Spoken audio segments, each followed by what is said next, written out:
తాకట్లో ఉన్న మీ బంగారాన్ని విడిపించి ఆ రోజు ఆన్లైన్ రేటుకి కొంటాం. Sharma gold company. ప్రస్తుతం నాతో పాటు ఉన్నారు జీవీ రెడ్డి గారు.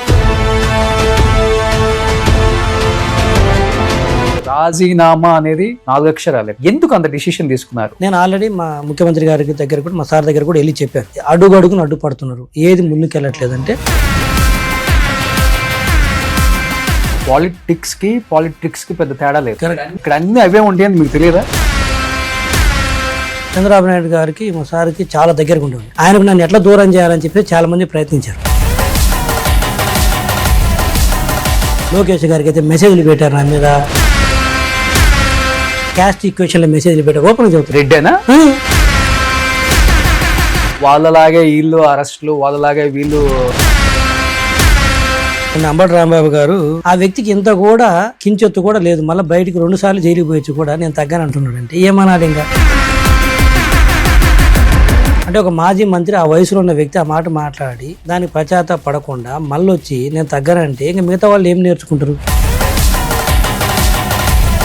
ఒక 600 మందిని ఒకసారి, ఒక 400 మందిని ఒకసారి గత ప్రభుత్వంలో without appointment letter, offer letter లేకుండా రిక్రూట్మెంట్ చేయడం జరిగింది. వాళ్ళు ఎక్కడ ఉన్నారో కూడా తెలియదు. ఎంప్లాయీస్ ఒక్కొక్కరికి 30,000, 40,000, 50,000, 60,000 శాలరీస్ ఇస్తున్నారు. ఈరోజు ఐఏఎస్లు చేసే తప్పులు ఎన్ని ఉన్నాయి? తప్పు చేసినప్పుడు ఉన్నత స్థాయి అధికారి అయితే ఏంటి, చిన్న స్థాయి అధికారి అయితే ఏంటి? అంటే నెలకి ఎన్ని కోట్లు అట్లా ఎంప్లాయీస్ లేకుండా జీతాలు పోతున్నాయి సార్ వాళ్ళ అకౌంట్లకి? క్రోర్స్. రాష్ట్రాలు బాగుపడమంటే ఏం బాగుపడతాయి సార్? రామ్ గోపాల్ వ్యూహం సినిమా ఉంది కదండి, దాని మీద ఆరోపణ కూడా చేశారు. ఎందుకు తర్వాత చర్యలు తీసుకోలేకపోయారు అసలు? నేనేం చేశాను, రామ్ గోపాల్ వర్మ గారికి నోటీస్ పంపించాను. ఏమని పంపించారు? రికవరీ. ఫోన్ చేశాడు ఆయన. నోటీస్ ఇచ్చిన తర్వాత ఏం చెప్పారు? ఓకే. ఇప్పుడు జియో గానీ, ఎయిర్టెల్ గానీ వీటితో పాటు పోటీ పడాలంటే ఆ రేంజ్కి వెళ్తేనే అది వర్కౌట్ అవుతుంది. రకరకాలుగా చూశారు కానీ చివరికి చూస్తేనేమో మీరు బలిపశువు అయిపోయారు. ఇప్పుడు ఆటలో అరటిపండు అయిపోయారు కదా సార్. ఆ ఆట మీరు ఆడలేకపోయారు, మీకు చేత కదా. కానీ ఇప్పుడు రాజకీయాలకి ఇంక ఫుల్ స్టాప్ అయినండి. ఈ పరిస్థితుల్లో ఏం చేస్తాం చూడండి. లాగానే వైసీపీ జీవీ రెడ్డి గారిని లాగేయాలనే ప్రయత్నం గట్టిగా చేసింది. జగన్మోహన్ రెడ్డి తర్వాత జీవీ రెడ్డి అంటున్నారు పార్టీలో కూడా. అది మీ దగ్గరకు వచ్చారంటే పెద్ద పెద్ద నాయకులు కూడా అడిగారు రమ్మని. ఒకసారి క్యాడర్ కాడి పడేస్తే రాజకీయ పార్టీ పతనం ఎలా ఉంటుంది అనడానికి వైసీపీ పార్టీ నిదర్శనం. క్యాడర్ను నెగ్లెక్ట్ చేసిన ఏ పార్టీ బతికి బట్టగట్టదు.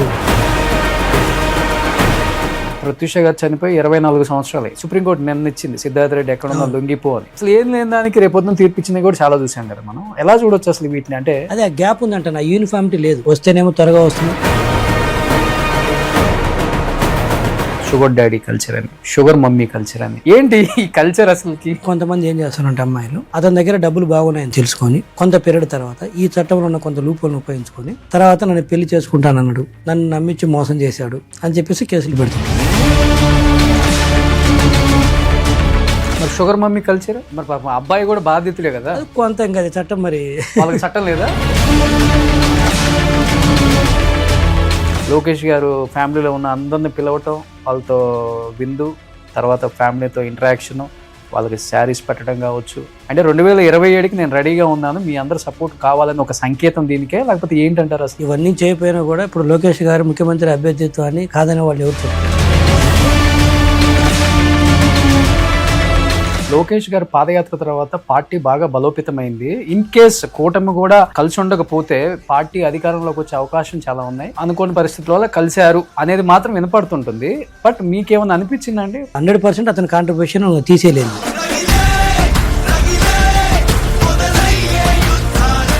ఇన్ని సంవత్సరాల మీ జర్నీలో చంద్రబాబు నాయుడు గారి దగ్గర నుంచి నేర్చుకున్న గొప్ప క్వాలిటీ అంటే ఏమని చెప్తారు? జీవితానికి ఉపయోగపడేది అసలు పని. ఎప్పుడు ఎంగేజ్ అవుతాడు, ఖాళీగా.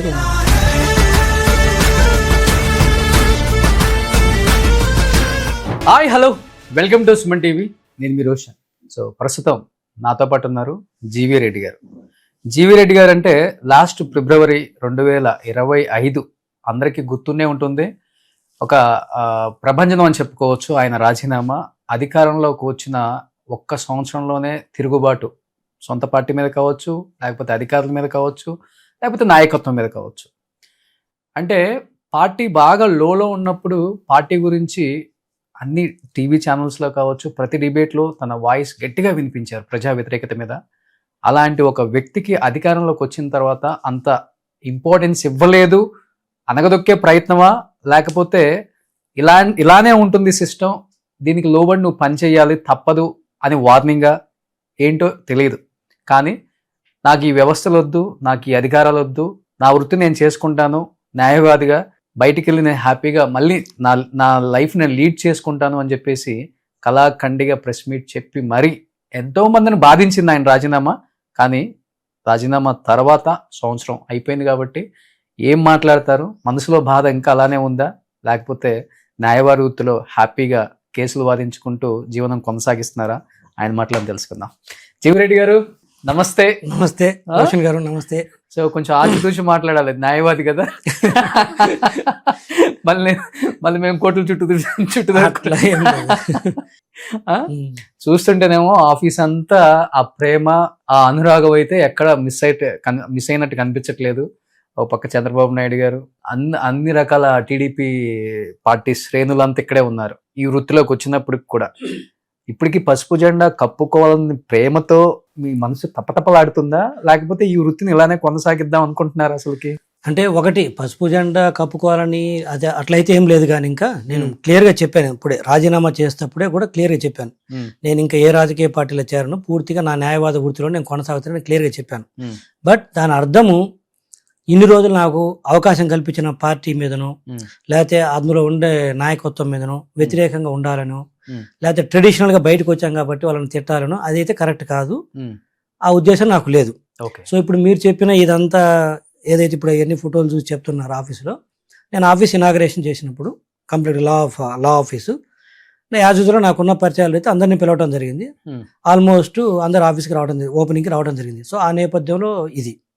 రెండోది ఏంటంటే పసుపు జెండా అన్నారు కదా మీరు, అదైతే అంటే నేను ఉద్దేశం పసుపు కండ కప్పుకోకూడదు అనే దానికంటే ముందు రాజకీయాలంటే ఇంట్రెస్ట్ లేదు.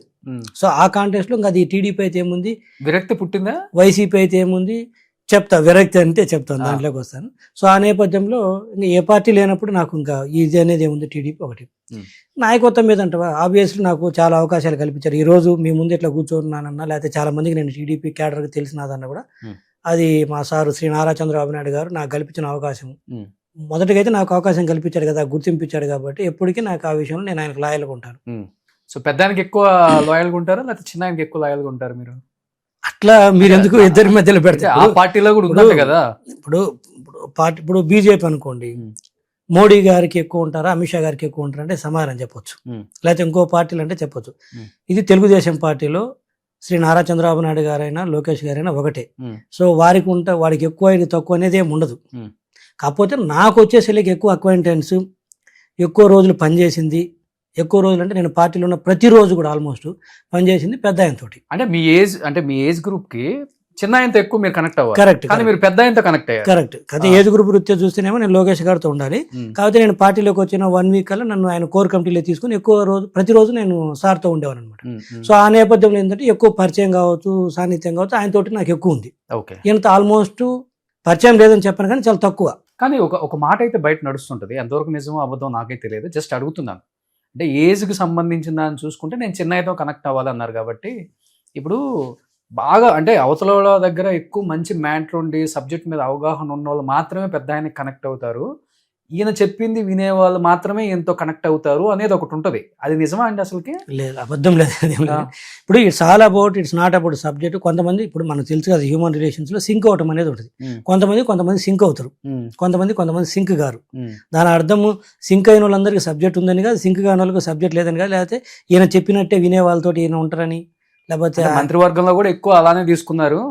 మంత్రివర్గం కాన్సెప్ట్ ఇస్ డిఫరెంట్. దాంట్లో వచ్చి మీకు తెలుసు ప్రాంతాలు, కులాలు ఇవన్నీ ఉంటాయి, ఈక్వేషన్స్ చాలా ఉంటాయి.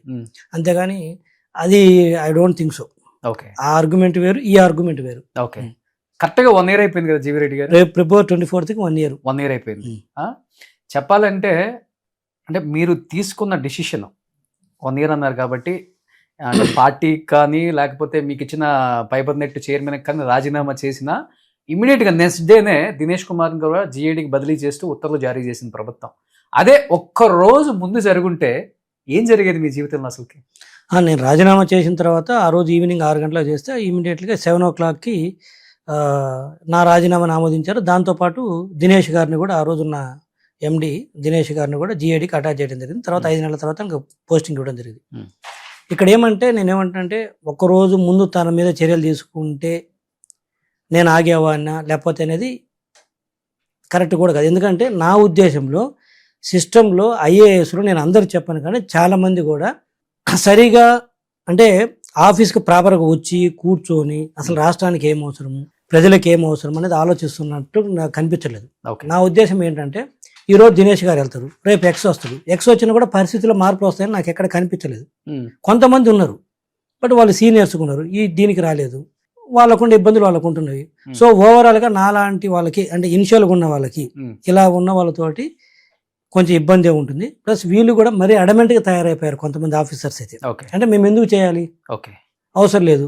కొంతమంది ఏమో చేస్తే దీంట్లో తప్పులు దొరుకుతాయేమో, మళ్ళీ వచ్చే ప్రభుత్వాలు మా మీద కక్ష సాధిస్తాయేమో, కేసులు పెడతారేమో, ఈ భయాలతోటి కొంత యారగెన్సీ, ఈ రెండు కలిపి పనులు అయితే జరగట్లేదు.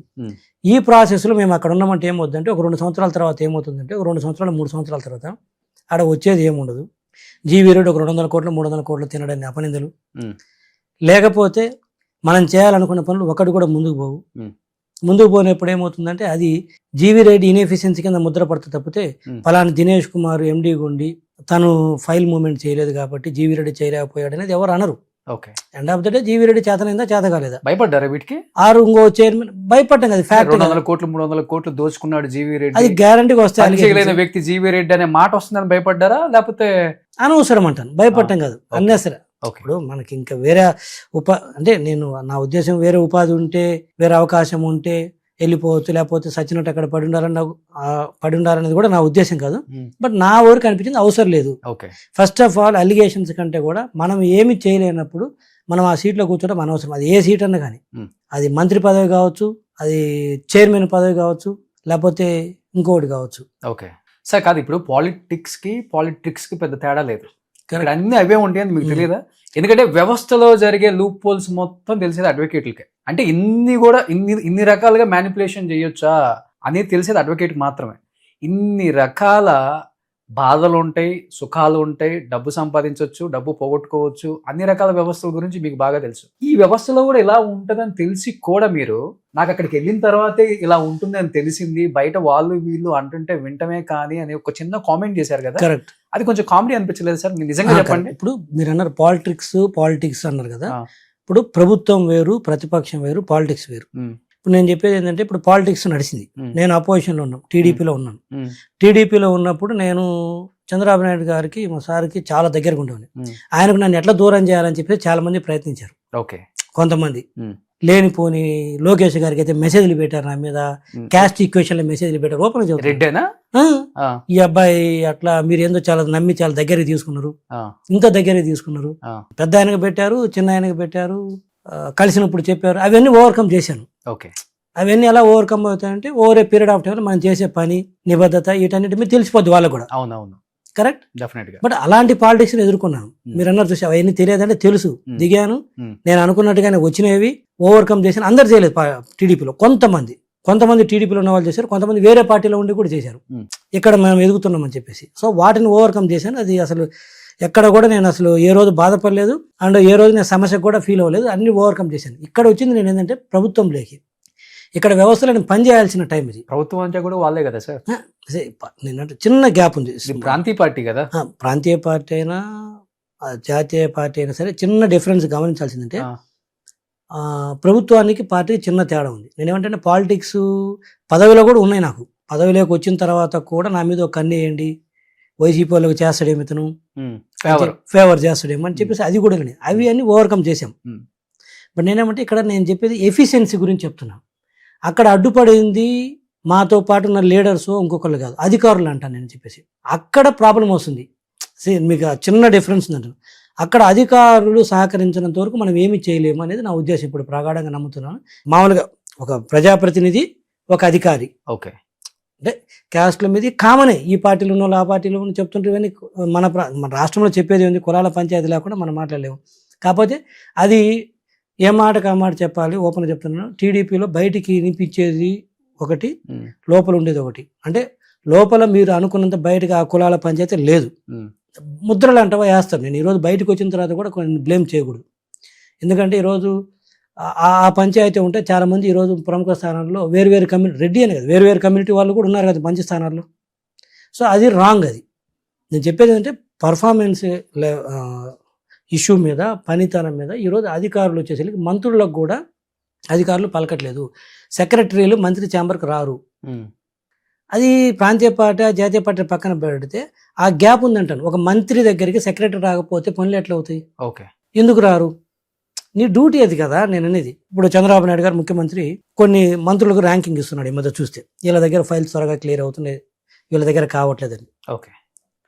అసలు మంత్రులు ఫాస్ట్గా చేయాలన్నా స్లోగా చేయాలన్నా ముందు అధికారులు సహకరించాలి కదా. ఆ ఏరియాను వదిలిపెట్టేసి వీళ్ళకి ర్యాంకింగ్లు ఇస్తే లాభం ఏంటన్న నా ఉద్దేశం. అవును. వాళ్ళ కరెక్ట్గా ఇన్స్ట్రక్షన్స్ వెళ్తే మీరు మంత్రికి పలకాలి, వెళ్ళి మంత్రి గారితో కూర్చోండి, ఛాంబర్లో డిస్కస్ చేయండి, ఎక్స్ప్లిటేట్ చేయండి, ముఖ్యమైన అంశాలను త్వరగా చేయండి. కొన్ని మానిటరీగా నాన్ మానిటరీ నిర్ణయాలు ఉంటాయి, డెసిషన్స్. అట్లీస్ట్ నాన్ మానిటరీ డబ్బులు ఇన్వాల్వ్మెంట్ లేని నిర్ణయాలను కూడా సంవత్సరాలు సంవత్సరాల తరబడి నానుస్తున్నారు. వాట్ ఈస్ ద యూజ్ అంటున్నాను నేను. ర్యాంకింగ్ ఇవ్వడం అంటే అది అబద్ధం అంటాను నేను అనేది. ఎగ్జాక్ట్లీ. కానీ ఇప్పుడు రాజకీయాలలో రెండు పనుల కోసం ఎవడైనా, ఒకటి పవర్ని ఎంజాయ్ చేయడానికి, లేకపోతే పవర్ని అనుభవించడానికి, లేకపోతే పనులు చేయించుకోవడానికి, ఇంకొకటి పని చేయడానికి. వీళ్ళిద్దరే ఉంటారు రాజకీయాలలో. మీరు నేను ఫస్ట్ కాదన్నారు, రెండోది అన్నారు. ఏ విషయంలో అంటే విభేదాలు వచ్చి ఇంత పెద్ద డిసిషన్ తీసుకున్నారు? రాజీనామా అనేది 4 అక్షరాలే, కానీ అది జీవితాంతం మన మీద, లేకపోతే ప్రజల మీద, నాయకుల మీద ఇంపాక్ట్ చూపించే ఒక లెటర్ అది. కరెక్ట్. ఎందుకు అంత డిసిషన్ తీసుకున్నారు? ఓన్లీ నో చెప్పారనే కారణం అంటే నేను నమ్మను, ప్రజలు నమ్మరు. ఏదో బలమైన కారణం ఉండే ఉంటుంది. అదే మీరు అనుకున్న మాట వాస్తవం. ఏదో బలమైనది ఉంది, ఏదో లోపల జరిగింది అనుకున్నాను, కానీ అదైతే కానే కాదు. అంటే ఒక్కొక్క వ్యక్తికి ఒక్కొక్క మనస్తత్వం ఉంటుంది. నాది ఆ మనస్తత్వము. నేనేంటంటే స్పీడ్గా చేయాలనే మనస్తత్వం అనేది. నేను ఆల్రెడీ మా ముఖ్యమంత్రి గారి దగ్గర కూడా, మా సార్ దగ్గర కూడా వెళ్ళి చెప్పారు. ఓకే సార్ ఇట్లా ఉన్నది, అడుగును అడ్డుపడుతున్నారు, ఏది ముందుకు వెళ్ళట్లేదంటే ఆయన కూడా ఏమన్నారంటే, నేను చెప్తాను మీరు వెళ్ళి కూర్చొని చేసుకోండి, ఇలానే ఉంటుంది, కొంచెం అటు ఇటుగా అన్నాడు అనమాట. సో ముఖ్యమంత్రి గారు ఆ మాట అనలేక ఇంకా నాకు బరస్ట్ అయ్యారా? బరస్ట్ అని కాదు, ఇలానే ఉంటుంది, కొంచెం మీరు ఓపిక బట్టి చేయాలన్నది అన్నారు. వారు చెప్పిన మాట వాస్తవం, నేను కాదలేను. కాకపోతే ఇలానే ఉంటే మాలాంటి వాళ్ళకి ఇనిషియల్గా అంటే ఎటువంటి సపోర్ట్ లేకుండా వచ్చిన వాళ్ళకి ఇంకా అది డిలే అయిపోతే, ఇందాక నేను చెప్పే కదా ఇనిషియల్లో ఇన్ఎఫిషియెంట్గా ముద్ర పడుతుంది. ఈరోజు మీరు అంతెందుకు, ఈరోజు ఎంతమంది మంత్రులని మీరు అక్కడ తెలంగాణలో కావచ్చు, ఏపీలో కావచ్చు, గత ప్రభుత్వాలు కావచ్చు, వీళ్ళతో ఏమి కాదంటుండ్రు. ఒక అసమర్థులుగా ముద్ర పడుతుంది, అది తుడుచుకోలేంది. అక్కడ ఉండి ఒకటి అసమర్థుడు అనిపించుకుంటారు, కొంత పరిధి తర్వాత అవినీతిపరుడు అనిపించుకుంటారు. ఓకే. తినకపోయినా. ఓకే. కరెక్ట్. చేసినా చేయకపోయినా అసమర్థుడు అవుతుండ్రు, తినకపోయినా కూడా అవినీతిపరుడు అవుతుండ్రు. అవసరమా మనకి? కానీ ఒక బాధ అయితే ఉంటుంది కదా. అంటే ఐఏఎస్ వ్యవస్థల్ని, అంటే చీఫ్ మినిస్టర్ లాంటి క్యాండిడేట్లు కూడా సమర్థిస్తున్నారు, నాయకులకి అంత వాల్యూ ఇవ్వట్లేదు, లేకపోతే మీలాంటి గొప్ప, ఇప్పుడు అడ్వకేట్ కాబట్టి డెఫినెట్గా అది ఉంటుంది. నేను చెప్తే ఎందుకు జరగదు, మంచి పని కోసమే కదా నేను. కరెక్ట్.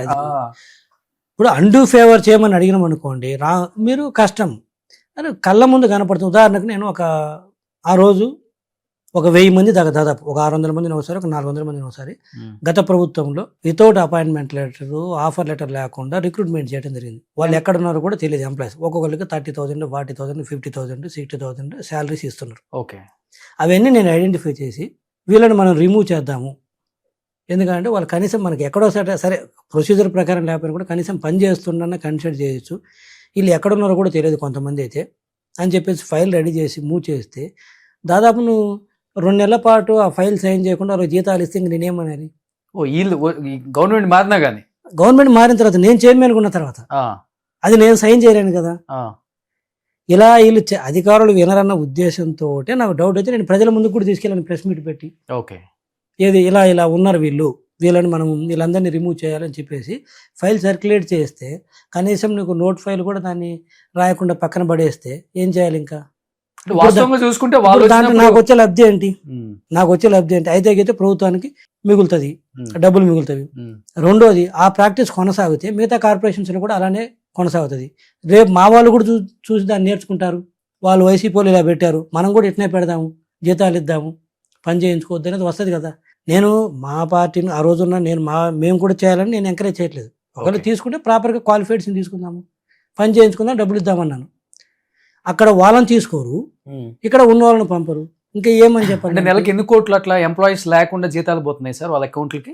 చెప్తాను, హ్యూజ్ మనీ, కొన్ని కోట్లు అయి ఉంటుంది కదా, క్రోర్స్. తర్వాత అదే విధంగా జరిగిన కరప్షన్. ఇప్పుడు నేనేమంటే, ఇప్పుడు మనం అదేదంటాం కదా, అన్నం తింటూ గొంగట్లో ఎత్తుక్కోకూడదు అన్నట్టు కరప్షన్ అనేది ఈ రోజు లేదని చెప్పాను. నేనేమంటే అది మరీ సత్యహరిచంద్ర లెక్క మాట్లాడినట్టు అవుతాను నేను, కరప్షన్ తుడి చేస్తానని. దాన్ని ఏమంటే అట్లీస్ట్ మినిమం అంటే మరీ గుడ్డిగా సమర్థించొద్దు. ఇప్పుడు ఒక 100 రూపాయలు ఇస్తుంటే ఒక 60 రూపీస్ అయినా పని చేయాలి కదా అంటాను. 100 రూపాయలు ఇస్తుంటే 60 రూపాయలన్నా పని చేయాలి కదా అంటాను. అసలు వాడు మనిషే లేకపోతే 100 రూపాయలు తీసుకుంటూ, ఓకే, నీకు ఒక మెటీరియల్ సప్లై చేశారు, దాని ఖరీదు ఒక 500 రూపాయలు, కనీసం 200 రూపాయల ప్రోడక్ట్ అయినా డెలివరీ అవ్వాలి కదా. అసలు పేపర్ మీద డెలివరీ అవుతుంది, అసలు ప్రొడక్ట్ డెలివరీ కాకుండా ఉట్టి ఇన్వాయిస్లు రైజ్ చేసి బిల్స్ ఆఫ్ ఎక్స్చేంజ్లో లేదా ఇంపోర్ట్ చేసినట్టు చూపించారు మా దాంట్లో కొన్ని. అసలు ప్రొడక్ట్సే లేవు, తెచ్చిన ప్రొడక్ట్స్ మళ్ళీ వేరే వాళ్ళు తీసుకెళ్ళిపోయారు. ఓకే, దాన్ని రికవర్ చేద్దాం మనీ అంటే పలకపోతే ఎలా అంటాను నేను. ఎందుకంటే అసలు పూర్తిగా అవినీతి జరగదు. అప్పుడు అక్కడ జరుగుతుంది, ఇక్కడ జరుగుతుంది రోషన్ గారు. ఆ ప్రభుత్వం ఉంటుంది, ఈ ప్రభుత్వం ఉంటుంది, ఏ అధికారంలో జరుగుతుంది, ఎవరున్నా ఎంతో కొంత అది జరుగుతుంది వాస్తవం. మీరు ఇంకా ఉండొచ్చారు కాబట్టి, కళ్ళతో చూశారు కాబట్టి. మరి ఇంత దారుణంగా ఉన్నప్పుడు మనం పట్టించుకోకపోతే కష్టము. అట్లీస్ట్ దాన్ని ఎక్స్పోజ్ చేద్దామంట. అంటే ఇప్పుడు మీరు చెప్పేదాన్ని బట్టి సార్, ప్రజలకైతే ఒకటి క్లియర్గా తెలుసు, వాళ్ళు వచ్చినప్పుడు వీళ్ళని కాపాడుకుంటారు, వీళ్ళు వచ్చినప్పుడు వాళ్ళని కాపాడుకుంటారు, రాజకీయాల్లో కామన్ అని అర్థమైపోయింది. కానీ వాళ్ళు వచ్చినా వీళ్ళు వచ్చినా ఇద్దరు సమానంగా దోచుకుంటారనేది ఇప్పుడు మీరు క్లియర్గా చెప్తున్నారు. ఇప్పుడు శాలరీస్ వాళ్ళ హయాం నుంచి జరుగుతుంది కదా, ఇది ఫైబర్ నెట్ లో గౌతమ్ రెడ్డి గారు ఉన్నారు అప్పటి నుంచి కోట్లు శాలరీస్. ఎంప్లాయ్ ఎక్కడ ఉంటాడో తెలియదు, పని చేయడు, ఏడో ఉంటాడు కానీ జీతం పడింది. అంటే డైవర్ట్ చేస్తున్నారు ఫండ్ ని. సో నేనే ఇప్పుడు అందుకనే దోచుకోవడం అనే రాష్ట్రాలు బాగుపడమంటే ఏం బాగుపడతాయి నేను జరుగుతుంది. అది అసలు జరగలేదని చెప్పిన ఎవరున్నా కూడా జరుగుతుంది. ఇది అసలు ఇక్కడ అది ఏపీలో వైసీపీ, టీడీపీ, లేకపోతే తెలంగాణలో బీఆర్ఎస్, కాంగ్రెస్, లేకపోతే నేషనల్ లెవెల్లో బీజేపీ, కాంగ్రెస్ అని కాదు. బట్ నేనేమంటే అవాయిడ్ చేయలేనప్పుడు అట్లీస్ట్ మినిమైజ్ చేయాలంటాను. అందుకే కంప్లీట్ గా రాజకీయాల నుంచి వైదొలిగారు. అది ఒక ఆస్పెక్ట్. నేనేం దాన్ని మొత్తం అరికట్టాలని కాదు. నా ఉద్దేశం నేను ఇందా చెప్పే కదా, ఈ 2 ముద్రలు అనవసరంగా మీద పడుతుంది. ఒకటి అసమర్థుడు, 2 అవినీతి పడుతుంది, గ్యారంటీగా పడుతుంది. ఈ రోజు రాష్ట్రంలో ప్రజాప్రతినిధులు, రాజకీయ నాయకులు, అధికారంలో ఉండేవాళ్ళు చాలా మంది మంచివాళ్ళు ఉన్నారు. మీకు తెలుసు, రోషన్ గారు చాలా దగ్గరగా చాలా మంది రాజకీయ నాయకులు చూశారు. బయట వాళ్ళ మీద ఉండే ముద్ర ఏమో చాలా దుర్మార్గుడు, అవినీతి పడి ఉంటుంది. కానీ లోపల పోయి వాళ్ళతో మాట్లాడితేనేమో చాలా సాఫ్ట్, చాలా వరకు అంటే 100% చెప్పినా చాలా వరకు వాళ్ళు నిజాయితీగా ఉంటారు. కానీ బయట వాళ్ళ మీద ఉండే ముద్ర వేరేగా ఉంటుంది. అదే బయటికి చాలా నిజాయితీ పడుగా ప్రొజెక్ట్ అవుతూ కూడా మంచోడుకుంటూ ఆడికి పోయి చూస్తే 100,000 కోట్లు ఉంటుంది. ఉదాహరణకు పిల్లి సుభాష్ చంద్రబోస్ గారు ఉన్నారు, ఏ పార్టీ అన్నా కానీ. ఈ రోజు కూడా ఆయన మీద మనం మర్చేయలేము. అంటే ఈ రాజకీయాల్లో కూడా అంత నిజాయితీ పడుకున్న వ్యక్తి ఎక్కడ ఉంటారు? కొంతమంది ఉన్నారు. సరే, ఆయన వైసీపీలో ఉండొచ్చు, అది వేరే విషయం. ఏ పార్టీలు ఉంటే ఏముంది. అట్లా మీరు టీడీపీలో ఎవరు అనిపించలేదా మీకు? ఉన్నారు, ఎందుకు లేరు? ఇద్దరు పేర్లు, ఎవరి పేర్లు చెప్పగలరు? ఇప్పుడు అదేదంటారు, పెద్ద కోడలు మంచిదంటే చిన్న కోడలు చెడ్డదన్నట్టు అవుతుంది. ఇప్పుడు ఆయన ఇప్పుడు ఏంటంటే కొంచెం యాక్టివ్గా లేడు కాబట్టి ఆయన పేరు నేను చెప్పాను. టీడీపీలో ఉన్నారు, వైసీపీలో ఉన్నారు, అన్ని పార్టీల్లో ఉన్నారు. అన్ని పార్టీలు చాలా మంచి వాళ్ళుగా ప్రొజెక్ట్ అవుతూ చాలా దుర్మార్గంగా ఉన్న వాళ్ళు ఉన్నారు. చాలా బయటికి 1,000 కోట్ల అవినీతి చేస్తున్నారన్న వాళ్ళు లోపల చూస్తే చిరిగిన బనీలు వేసుకొని పైన తెల్ల చొక్కాలు వేసుకొని తిరిగే వాళ్ళు ఉన్నారు. ఇద్దరిని చూసి వచ్చారు. తులసిరెడ్డి గారు ఉన్నారు, మా సార్. ఆయన కూడా నేను కాంగ్రెస్లో ఉన్నప్పుడు ఆయనతో ఉన్నాను నేను ఎక్కువగా. ఆయన పరిస్థితి ఏంటి ఈ రోజుకు? ఇప్పటి కాలంలో 1988లో 1988లో రాజ్యసభకి ఎన్నికైన వ్యక్తి, తర్వాత ఉమ్మడి కడప జిల్లాకి జెడ్పీ చైర్మన్ చేసిన వ్యక్తి. ఈ రోజుకి ఆయన దగ్గర ఉన్న కారు ఓ చిన్న టాటా ఏదో చిన్న కారు ఒకటి ఉంటుంది, టాటా ఇండికా కారు. ఎప్పుడుది అది? ఒక రేకుల షెడ్డాలు ఇల్లు ఊర్లో. ఒక రాజ్యసభ ఎంపిక చేసిన వ్యక్తి, కడప జిల్లాకు జెడ్పీ చైర్మన్ చేసిన వ్యక్తి. ఏంటి ఆయన పరిస్థితి? ఇప్పటికీ ఆయన కొంతమంది వైసీపీ వాళ్ళు ఈయన తులసిరెడ్డి కాదు గంజాయి రెడ్డి, అవినీతి పడని తిడుతుంటారు. మరి దాన్ని ఏమనాలి మరి? ఆయన నేను దగ్గర చూసిన వ్యక్తిని. అంతే. ఇప్పుడు రామ్ గోపాల్ వర్మ వ్యూహం సినిమా ఉంది కదండి, దాన్ని యాక్చువల్గా పైబందెట్లో చూసింది 1863, 1865 మంది. కరెక్ట్. అంటే ఒక్కొక్క వ్యూకి 11,000 రూపాయల చొప్పున ఇచ్చారు. అంటే దాదాపు 2,15,00,000 చెల్లించారు. దాని మీద ఆరోపణ కూడా చేశారు.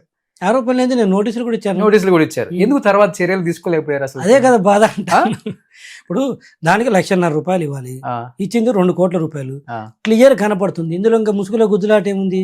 నేనేం చేశాను, రామ్ గోపాల్ వర్మ గారికి నోటీస్ పంపించాను. ఏమని పంపించారు? రికవరీ ఎట్లా జరిగింది. ఆయనకంటే ఆయన డైరెక్టర్ కమ్ ప్రొడ్యూసరు, ఇంకొక పార్ట్నర్ ఎవరో ఉన్నారు ఆయనతో పాటు, ఇంకొక వర్మ గారు ఎవరో సన్మాన్. ఏం చెప్పాము, కట్టం డబ్బులు క్లియర్గా ఉంది.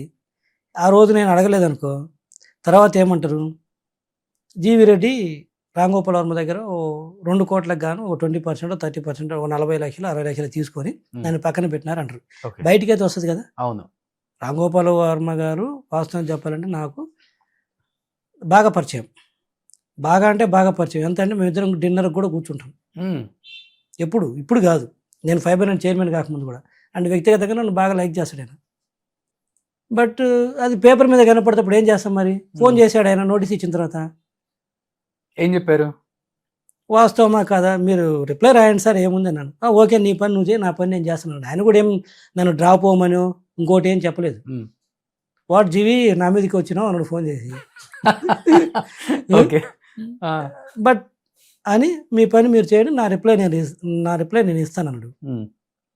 That's all. అంతే. అగైన్ మళ్ళీ ఇనిషియేట్ చేయాల్సింది ఎవరు? అధికారులు చేయాలి. చేయకుండా పక్కన పెడితే నేనేం చేస్తాను? పక్కకు పోయింది అది. మళ్ళీ మేమిద్దరం మాట్లాడుకుంటున్నాం, ఇప్పుడు అది వేరే విషయం. అదేది ఇదే కదా.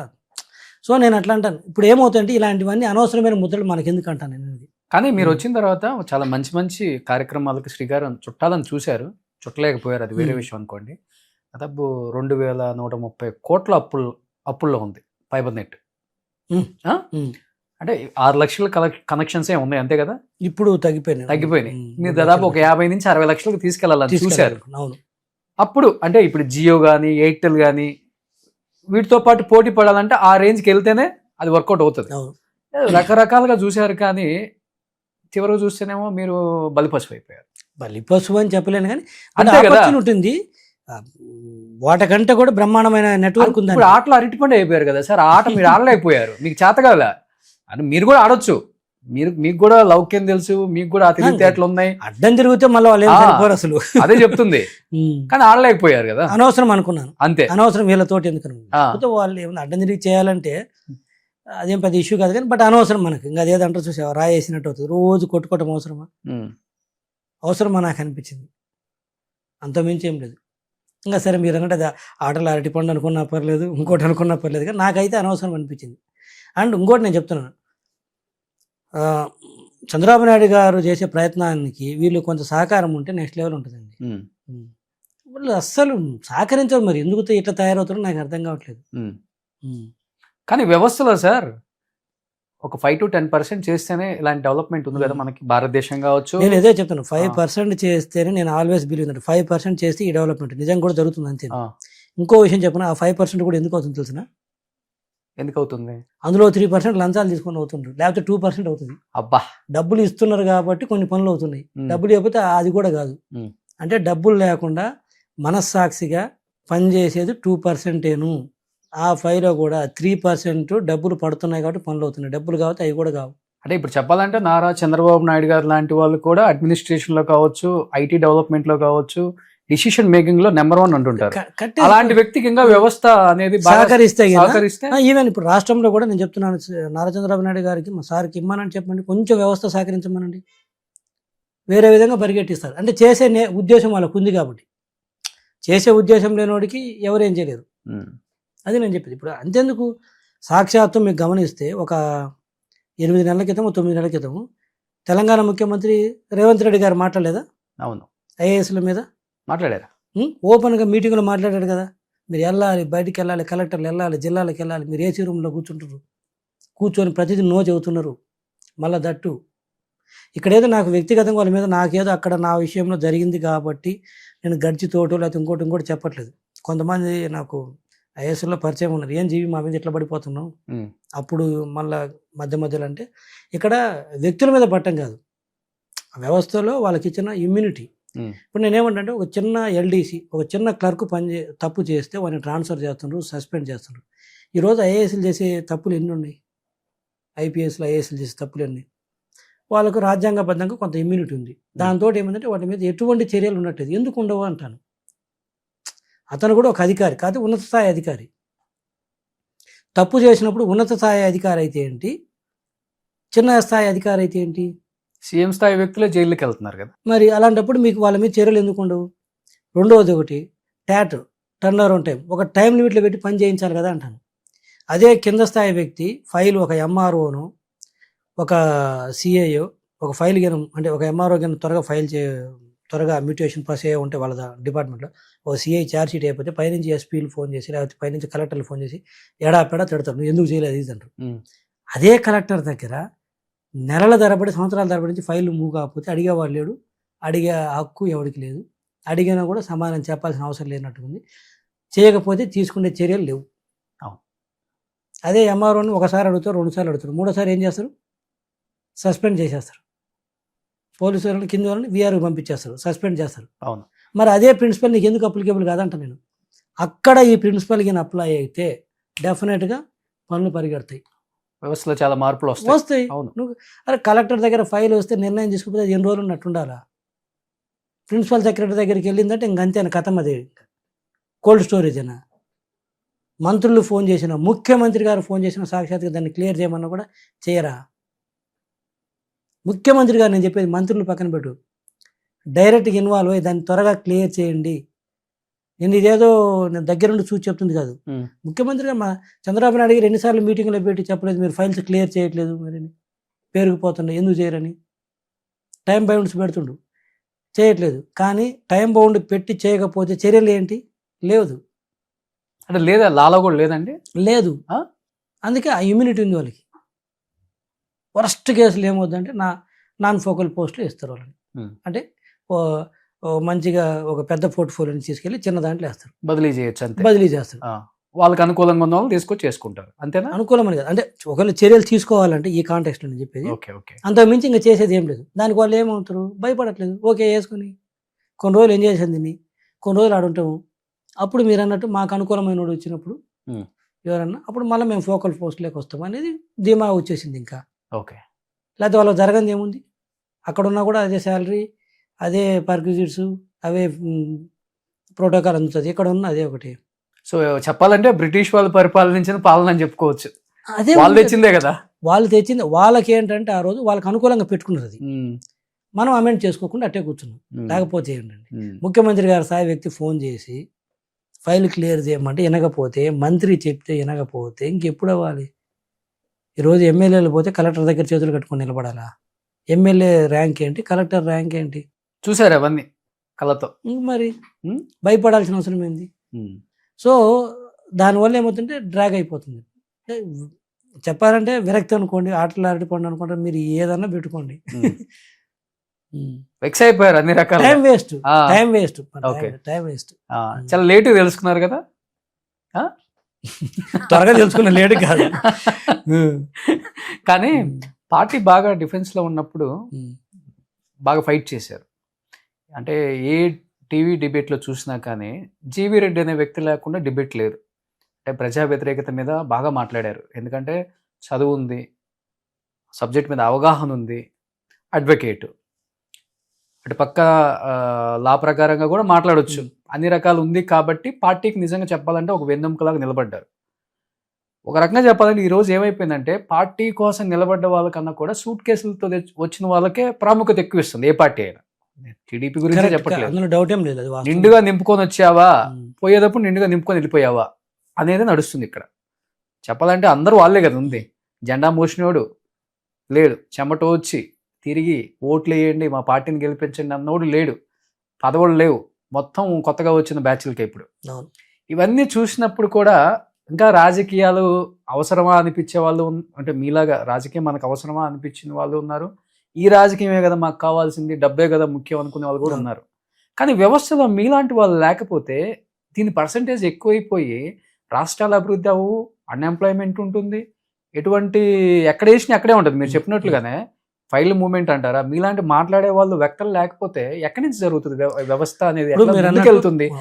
ప్రతిపక్షంలో ఉన్నప్పుడు సరే ఇంకా పని చేసినప్పుడు నా మాదిరే చాలా మంది కష్టపడ్డారు, నాకు అవకాశం వచ్చింది, కొంతమందికి అవకాశం రాలేదు, ఉమ్, అదైతే వాస్తవం. ఉమ్. రాజకీయాల్లో దీంతో first importance. ఏమవుతుందంటే అవును. ఒక లాజిక్ చెప్తారు, మనకు కావాలి కదా అందరూ పనిచేసే లీడర్స్, అంటే ప్రతిపక్షంలో ఉన్నవాడు పనిచేసిన వాళ్ళు కావాలి, అధికారంలోకి వచ్చిన తర్వాత కొంతమంది కొన్ని పనులు చేసి పెడతారు మనకి, కాబట్టి వాళ్ళు కూడా కావాలి అనేది లాజిక్ బిల్డ్ చేస్తారు. నేను కాదన్ను, కాకపోతే అంతే ఎఫిషియన్సీ ఉన్న వాళ్ళు కూడా ఇక్కడ కూడా ఉన్నారంటాను. ఉమ్, పార్టీలో కూడా ఉంటారు, లేకుండా ఏముండరు. కొంచెం కొంచెం ఓపిక బట్టి చూస్తే దొరుకుతారు. కొంచెం 4 మాటలు తీయగా చెప్పగానే ఉమ్. 4 రూపాయలు ఉందా రాజకీయాల్లో కూడా ఈ బాగున్నాయండి? ఉమ్. 4 మాటలు తీయగా చెప్తే బ్రహ్మాండంగా అవునా? బ్రహ్మాండంగా. ఓకే, చెప్పలేకపోయారు మీరు? నా కంటెస్ట్గా చెప్తున్నాను, బ్రాడర్గా చెప్తున్నాను, ఇక్కడ బ్రాడర్గా చెప్తున్నాను.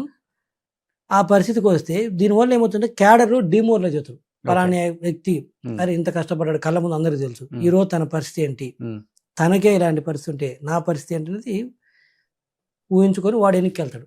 ఇట్లా 4, 5, 10 మంది, 20 మంది, 100 మంది, 10,000, 1,00,000 ఒకసారి క్యాడర్ కాడి పడేస్తే రాజకీయ పార్టీ పతనం ఎలా ఉంటుంది అనడానికి వైసీపీ పార్టీ నిదర్శనం.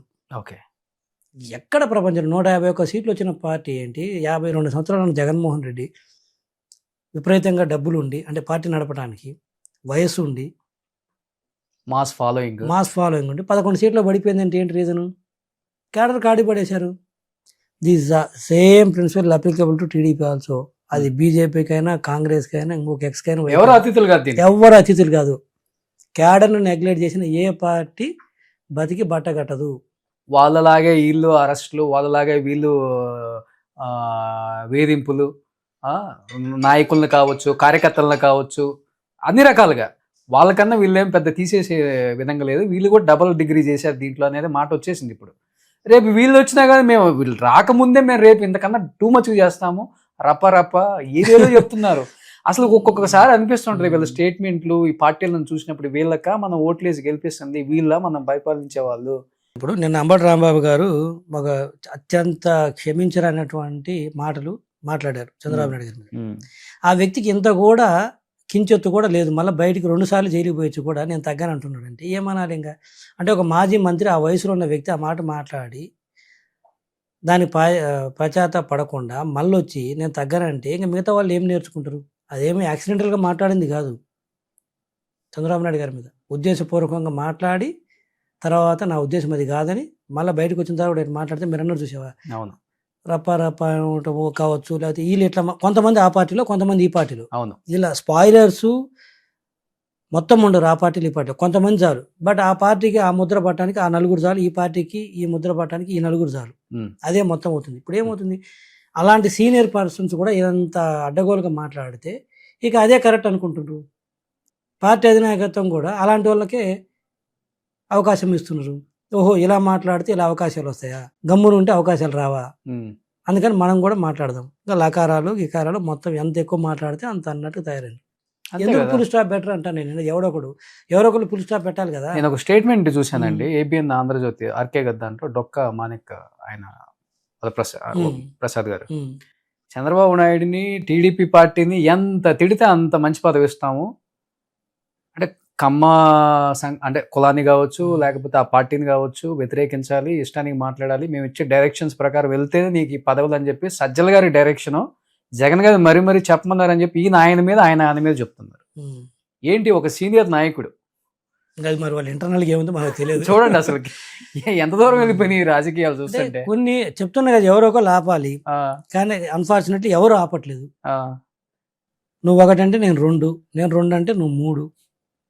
అది కూడా అన్ఫార్చునేట్లీ ఏంటంటే చదువు తక్కువ ఉన్న వాళ్ళు లేకపోతే వయసు తక్కువ ఉన్న వాళ్ళు కాదు, మంచి పదవులు చేసిన వాళ్ళు, వయసు ఉన్న వ్యక్తులే రోడ్డు మీదకి వచ్చి అడ్డగోలుగా మాట్లాడితే అరే రాష్ట్రం పరుగు పోద్దన్న సంగతి కూడా వీళ్ళకు కామన్ సెన్స్ లేకపోతే ఎట్లా పక్క రాష్ట్రాలు చూస్తున్నారు కదా, నవ్వుకుంటారు. ఇప్పుడు హైదరాబాద్ లాంటి ఒక రాజధాని ఉండి, ఇంత డెవలప్మెంట్ ఉండి, ఇంత ఆదాయం ఉండి, ఇంత మంచి ఎంప్లాయ్మెంట్ ఉంటే మీరు ఏం చేసినా కానీ కొట్టుకుపోద్ది. ఏం లేదు అక్కడ. ఉందే ఇంత ఆంధ్రప్రదేశ్ ఇప్పుడు ఏది చేసినా కనపడుతుంది సార్ ఇంతగా. కనపడుతుంది, స్కోప్ ఉంది చేసుకోవడానికి. అట్ ద సేమ్ టైం మనకి కొత్త రాష్ట్రం అవ్వచ్చేమో కానీ, చిన్న రాష్ట్రం అవ్వచ్చేమో కానీ, బట్ డెవలప్మెంట్ చేసుకోవడానికి చాలా స్కోప్ ఉంది. ఈ రచ్చేంది రోజు రోడ్డు మీద పడి ఉదయం లేచిన నుంచి నువ్వు కమ్మ అంటే రెడ్ అంటాడు, కాపు అంటాడు. ఏంది కులాలకి సంబంధం ఏంటంటే అవును అవును అవును. నీకు సంబంధం ఏంటి అసలు? కులాల పంచాయతీ ఏంటి? ఎంతవరకు కులాలు? నువ్వు పెళ్ళిళ్ళు చేసుకోవడానికి లేదా ఇంకేదైనా బంధుత్వానికి ఏదో ఒకటి ఉండే సందర్భాల్లో ఈ రాజకీయాలకి నన్ను అరెస్ట్ చేయగానే కులం మాట. మరి అడ్డగోలుగా మాట్లాడినప్పుడు కులాలు ఏమవుతాయి?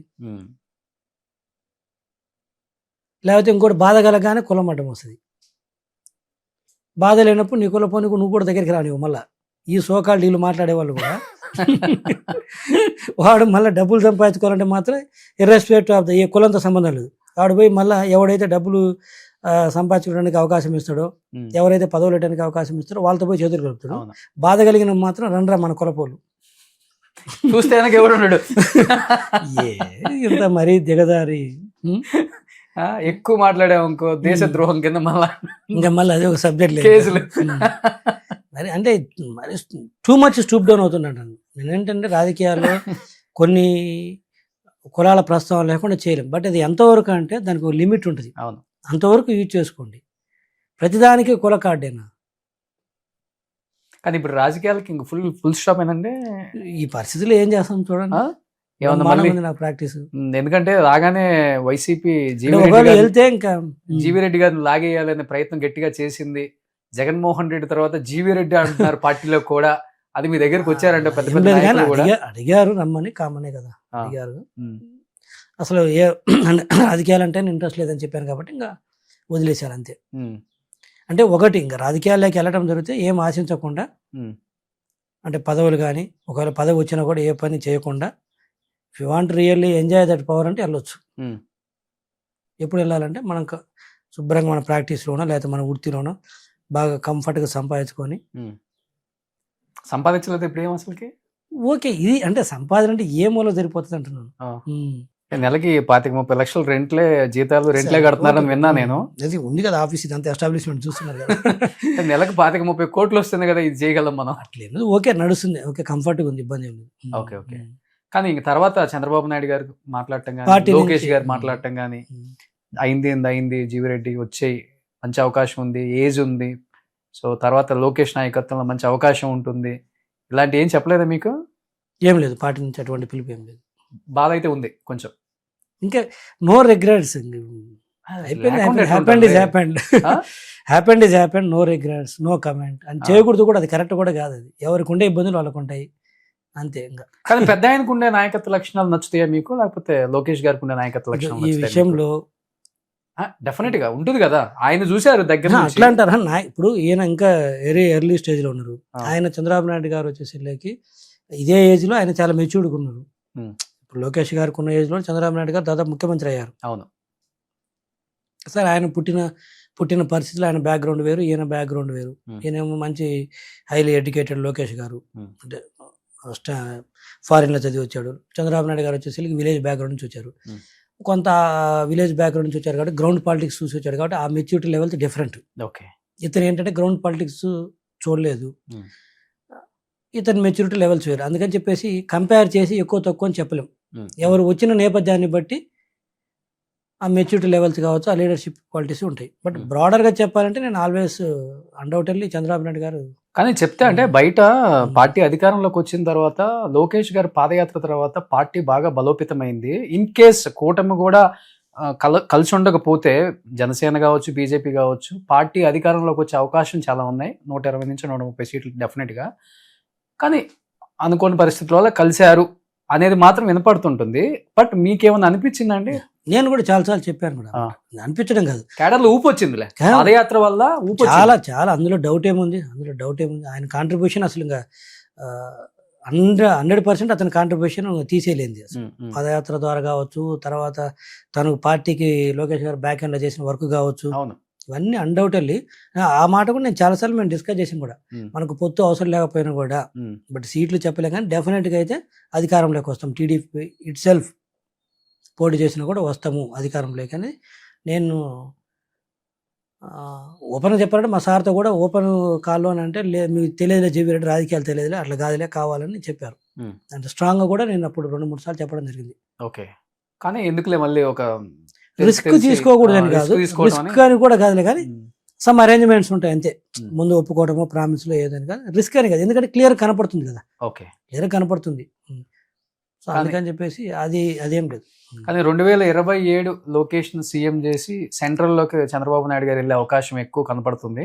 దానిలో భాగంగా ఈ మధ్య పార్లమెంటు వ్యవధిలో ఉన్న నియోజకవర్గాల ఎమ్మెల్యేలని, ఎమ్మెల్సీలని, వాళ్ళ కుటుంబాలను కూడా పిలిచి భోజన కార్యక్రమాలు, అట్ ది సేమ్ టైం వాళ్ళకి చీరలు పెట్టడం, కుటుంబంలో ఉన్న కొడుకులు, అంటే ఫస్ట్ టైం ఈ ఆచారం ఎక్కడ లేదు. రాజకీయాల్లోకి వచ్చిన తర్వాత నేను కూడా ఫస్ట్ టైం చూస్తున్నాను కదా. లోకేష్ గారు ఫ్యామిలీలో ఉన్న అందరిని పిలవటం, వాళ్ళతో విందు, తర్వాత ఫ్యామిలీతో ఇంటరాక్షను, వాళ్ళకి శారీస్ పెట్టడం కావచ్చు. అంటే 2027కి నేను రెడీగా ఉన్నాను, మీ అందరూ సపోర్ట్ కావాలని ఒక సంకేతం దీనికే, లేకపోతే ఏంటంటారు అసలు కదా? హ్యూమన్ టచ్ అని చేస్తున్నారు. దానికి ఇప్పుడు ఇవన్నీ చేయకపోయినా కూడా ఇప్పుడు లోకేష్ గారు ముఖ్యమంత్రి అభ్యర్థిత్వాన్ని కాదని వాళ్ళు ఎవరు చెప్పు ఉంటారు కదా, దాని వాళ్ళు కూడా ఉంటారు లేదా, అందే ఉందిలే కదా. ఇప్పుడు నాకు తెలిసైతే లేదు పార్టీలు. ఎందుకంటే చంద్రబాబు నాయుడు గారి కొడుకు కాబట్టి ఒప్పుకోవాలని కాదు, హిమ్సెల్ఫ్ ప్రూవ్డ్. అండ్ మీరు అన్నట్టు ప్రాంతీయ పార్టీ ఓపెన్ ఫ్యాక్ట్, ఇందులో ముసుగులో గుద్దులాట ఏముంది.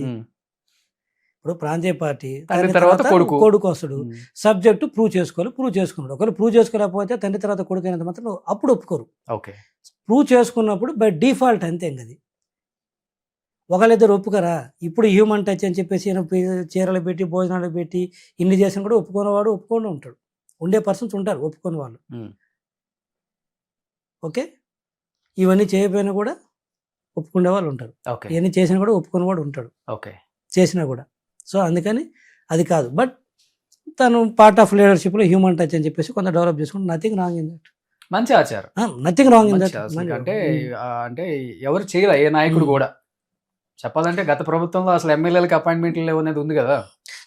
మాటకు వస్తే మాటగా మాట చెప్పాలి. లోకేష్ గారు ఇప్పుడేది కాబట్టి మామూలు కూడా కలుస్తాడు బాగా లీడర్స్. ముందు పాదయాత్ర అప్పుడు కూడా డైలీ ఈవినింగ్ అందరూ అప్పుడున్న ఇన్ఛార్జీలు ఉండేవాళ్ళు కదా, నియోజకవర్గాలు ఇన్ఛార్జీలు కావచ్చు, అప్పుడున్న ఎమ్మెల్యేలు తక్కువ మందిని కూడా వచ్చి బ్రహ్మాండంగా ఇట్లా చైర్స్ చేసుకొని కూర్చొని మాట్లాడాడు ఈవినింగ్. ఓకే, ఆ ఇంటరాక్షన్ అదంతా బాగానే ఉంటుంది. మీరు 1-to-1 కూర్చొని ఉంటారు కదా లోకేష్ గారు, ఎక్కువ ఎలాంటి టాపిక్స్ డిస్కషన్ చేస్తారు? State development and next government వస్తే ఏంటి, వచ్చిన తర్వాత ఏంటి, జనరల్ డిస్కషన్ అంతే. అంతే. ఇప్పుడు ఏంది వైసీపీ వాళ్ళు ఏం మాట్లాడారు, మనం కౌంటర్ ఏమి ఇవ్వాలి, అలాంటిది అంత డెప్త్ పోయేంత ఉండదు. ఓకే, ఎక్కువ వాటి మీద ఎక్కువ వెళ్తారు, వాటి మీద ఉంటుంది. ఈయన మాత్రం చంద్రబాబు నాయుడు గారు మాత్రం ఇప్పుడు నెక్స్ట్ లెవెల్ ఉంటాడు. నెక్స్ట్ డెవలప్మెంట్ ఏంటి, ఓకే, ఇవన్నీ ఉంటాయి కొంచెం. సూపర్. సో ఇప్పుడు మొత్తం కంప్లీట్గా సెటప్ మారిపోయింది, మైండ్లో ఉన్న రాజకీయం అంతా డిలీట్ అయిపోయింది. ఇప్పుడు కేవలం ప్రాక్టీస్ ప్రాక్టీస్ ప్రాక్టీస్, అంతేనా? ఓకే, రిలాక్స్ అయిపోయారు అన్నమాట, F2 F3 లాగా. ఎలా ఉంది ఇప్పుడు ఈ జీవితం? ఇది బాగుంది బ్రహ్మ. ఇప్పుడు నా కంప్లీట్గా నా చేతిలో ఉంది. నేను ఇప్పుడు రిక్రూట్మెంట్ చేసుకుంటున్నాను, బాగా చాలా మంది రిక్రూట్ చేసుకున్నాను ఇప్పటికి. మంచి ఫైల్స్ అంటే ఇప్పుడు I'm handling all verticals, civil కావచ్చు, క్రిమినల్ కావచ్చు, కార్పొరేట్ మ్యాటర్స్ కావచ్చు, ట్యాక్స్ మ్యాటర్స్, అన్ని మ్యాటర్స్ హ్యాండిల్ చేస్తున్నాం. డిఫరెంట్ టైప్స్ ఆఫ్ క్లయింట్స్ వస్తున్నారు. డెఫినెట్గా ఒక next 4-5 years it is one of the top leading firm అయితే నేను చేస్తాను. డెఫినెట్గా చేస్తాను. ఆ స్కోప్ ఉంది, నేను చేస్తాను. I'm working for the 24/7. నేను అదే పని ఉన్నాను. ఇంకా రెండో డీవియేషన్ నాకు లేదు, ఒకటే ఫోకస్. కానీ మీరు అన్నారు కదా వ్యవస్థలో ఇన్ని లోపాలు ఉన్నాయి, ఆ లూప్ హోల్స్ కూడా మీరు చూసి వచ్చారు కదా, 1 year 1.5 year దగ్గర నుండి. మరి వచ్చిన తర్వాత వాటి మీద పోరాటం చేయాలి, వాటి మీద కోర్టులో వాదించాలి, కేసులు వేయాలి అని ఎప్పుడు కొంచెం అది అనిపించలేదా? అనిపించదు కూడా, ఎందుకంటే థియరిటికల్ గా బాగుంటది అన్ని. ఇన్ కమ్స్ టు ప్రాక్టికాలిటీ ఒకవేళ ఆ ప్యాత్ చూస్ చేసుకున్నామంటే స్మాష్.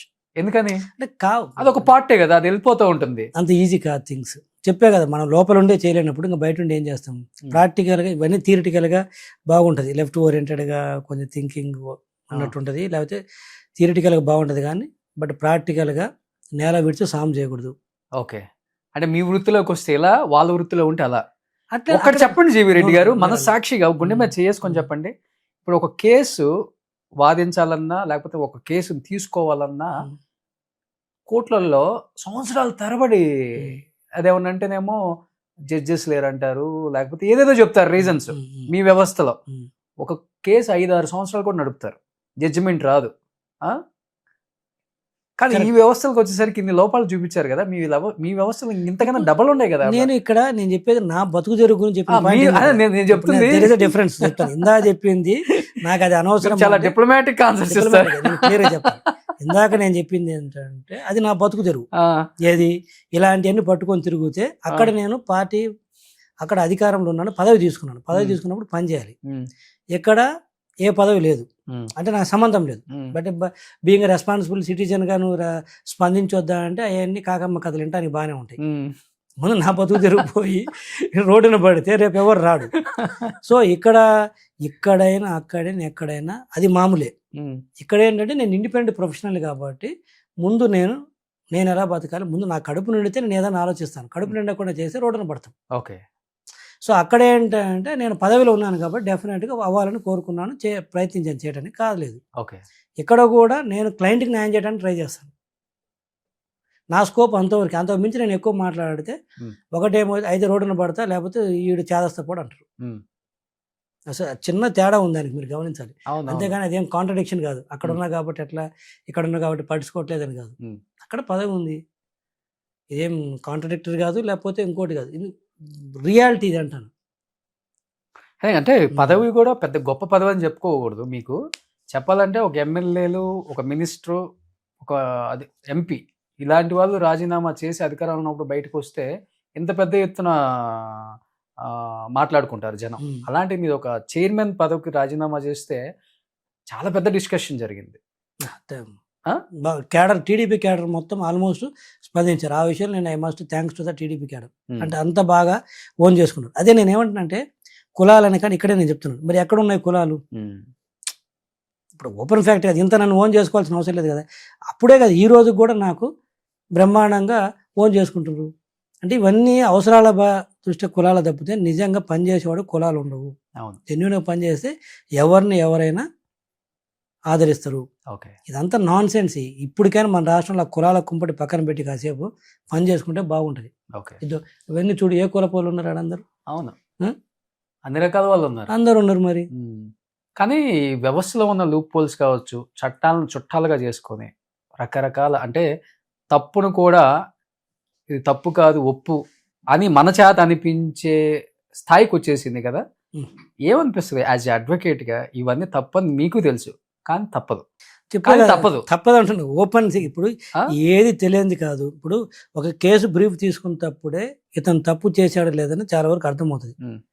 కానీ ప్రొఫెషనల్ ఎథిక్స్ ప్రకారం, అంటే న్యాయవాది వృత్తిలో ఉన్నాం కాబట్టి వాడు తప్పు చేశాడా లేదన్నా నీకు అనవసరం. నువ్వు కేసు తీసుకో, కోర్టులో పెట్టు, జడ్జి విల్ డిసైడ్. ఎందుకంటే ఒక మర్డర్ చేసి వచ్చినాడు 2 నెలల్లో బయటకు వచ్చి 5 సంవత్సరాల దాకా 5-6 సంవత్సరాల దాకా ఆ కేసుని హియరింగ్ రాకుండా చేస్తున్నారు. ఆ స్థాయికి వెళ్ళిపోయింది. అదే రోషన్ గారు ఇందాక కూడా చెప్తున్నాను ఏంటంటే, ఒక వ్యక్తులు చేయగలిగింది అది మనకు ఆ రూట్స్ నుంచి కొంచెం రిఫార్మ్స్ చేసుకుంటూ వస్తే ఓవర్ ఏ పీరియడ్లో ఇవన్నీ చేంజ్ అవుతాయి.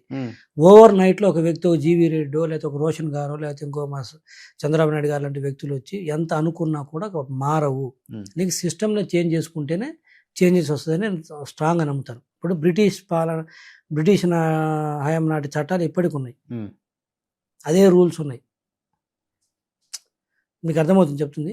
సో ఇప్పటికీ అదే కర్ర పెత్తన నడుతున్నప్పుడు మన కళ్ళ ముందు కనపడుతున్నప్పుడు, ఇప్పుడు కాదు ఇంత ఏఐ టెక్నాలజీలో కూడా ఇంకా నీకు పాత చట్టాలు పెట్టుకొని లేకపోతే పాత రూల్స్ పెట్టుకొని అదే స్థాయిలో మనం నడిపితే ఇలానే ఉంటుంది అంటాను. అవి చేంజ్ అయితే ఆటోమేటిక్గా ఇవన్నీ బై డిఫాల్ట్ వ్యక్తులు కూడా ముందుకు వస్తారు, ఎంతో కొంత కాంట్రిబ్యూట్ చేస్తారు. అవన్నీ అంత కట్టేసి పరిగెత్తమన్నట్టు మీరు చెప్పేది. మీరు చెప్పేది జనానికి క్లియర్ గా అర్థం అవ్వాలంటే ఎంత పెద్ద తప్పు చేసినా గానీ ఒక చిన్న లూప్పోల్తో బయటకు వచ్చేది. అసలు లీగల్లో అసలు ఏ తప్పు చేయకపోయినా ఒక చిన్న మెలక పెట్టేసి వాడి జీవితాన్ని లోపల ఉంచొచ్చు. అదే అట్లయితే చాలా ఉన్నాయి. ఇప్పుడు లీగల్ అయితే ఏం తప్పు చేయకపోయినా కూడా దేశద్రోహం కేసులు పెట్టచ్చు. నిజంగా దేశద్రోహం చేసినోడు కూడా బయటికి రావచ్చు. అంటే అంత వలనరబుల్ గా ఉన్నాయి అంటున్నాను. అవును, అంత వలనరబుల్గా ఉన్నాయి. దానికి 2 కారణాలు. ఒకటి వచ్చేసరికి చట్టాలు ఉన్న లూప్హోల్స్ కావచ్చు, దాన్ని ఇంప్లిమెంట్ చేసే వ్యక్తులు మిస్యూజ్ చేయటం.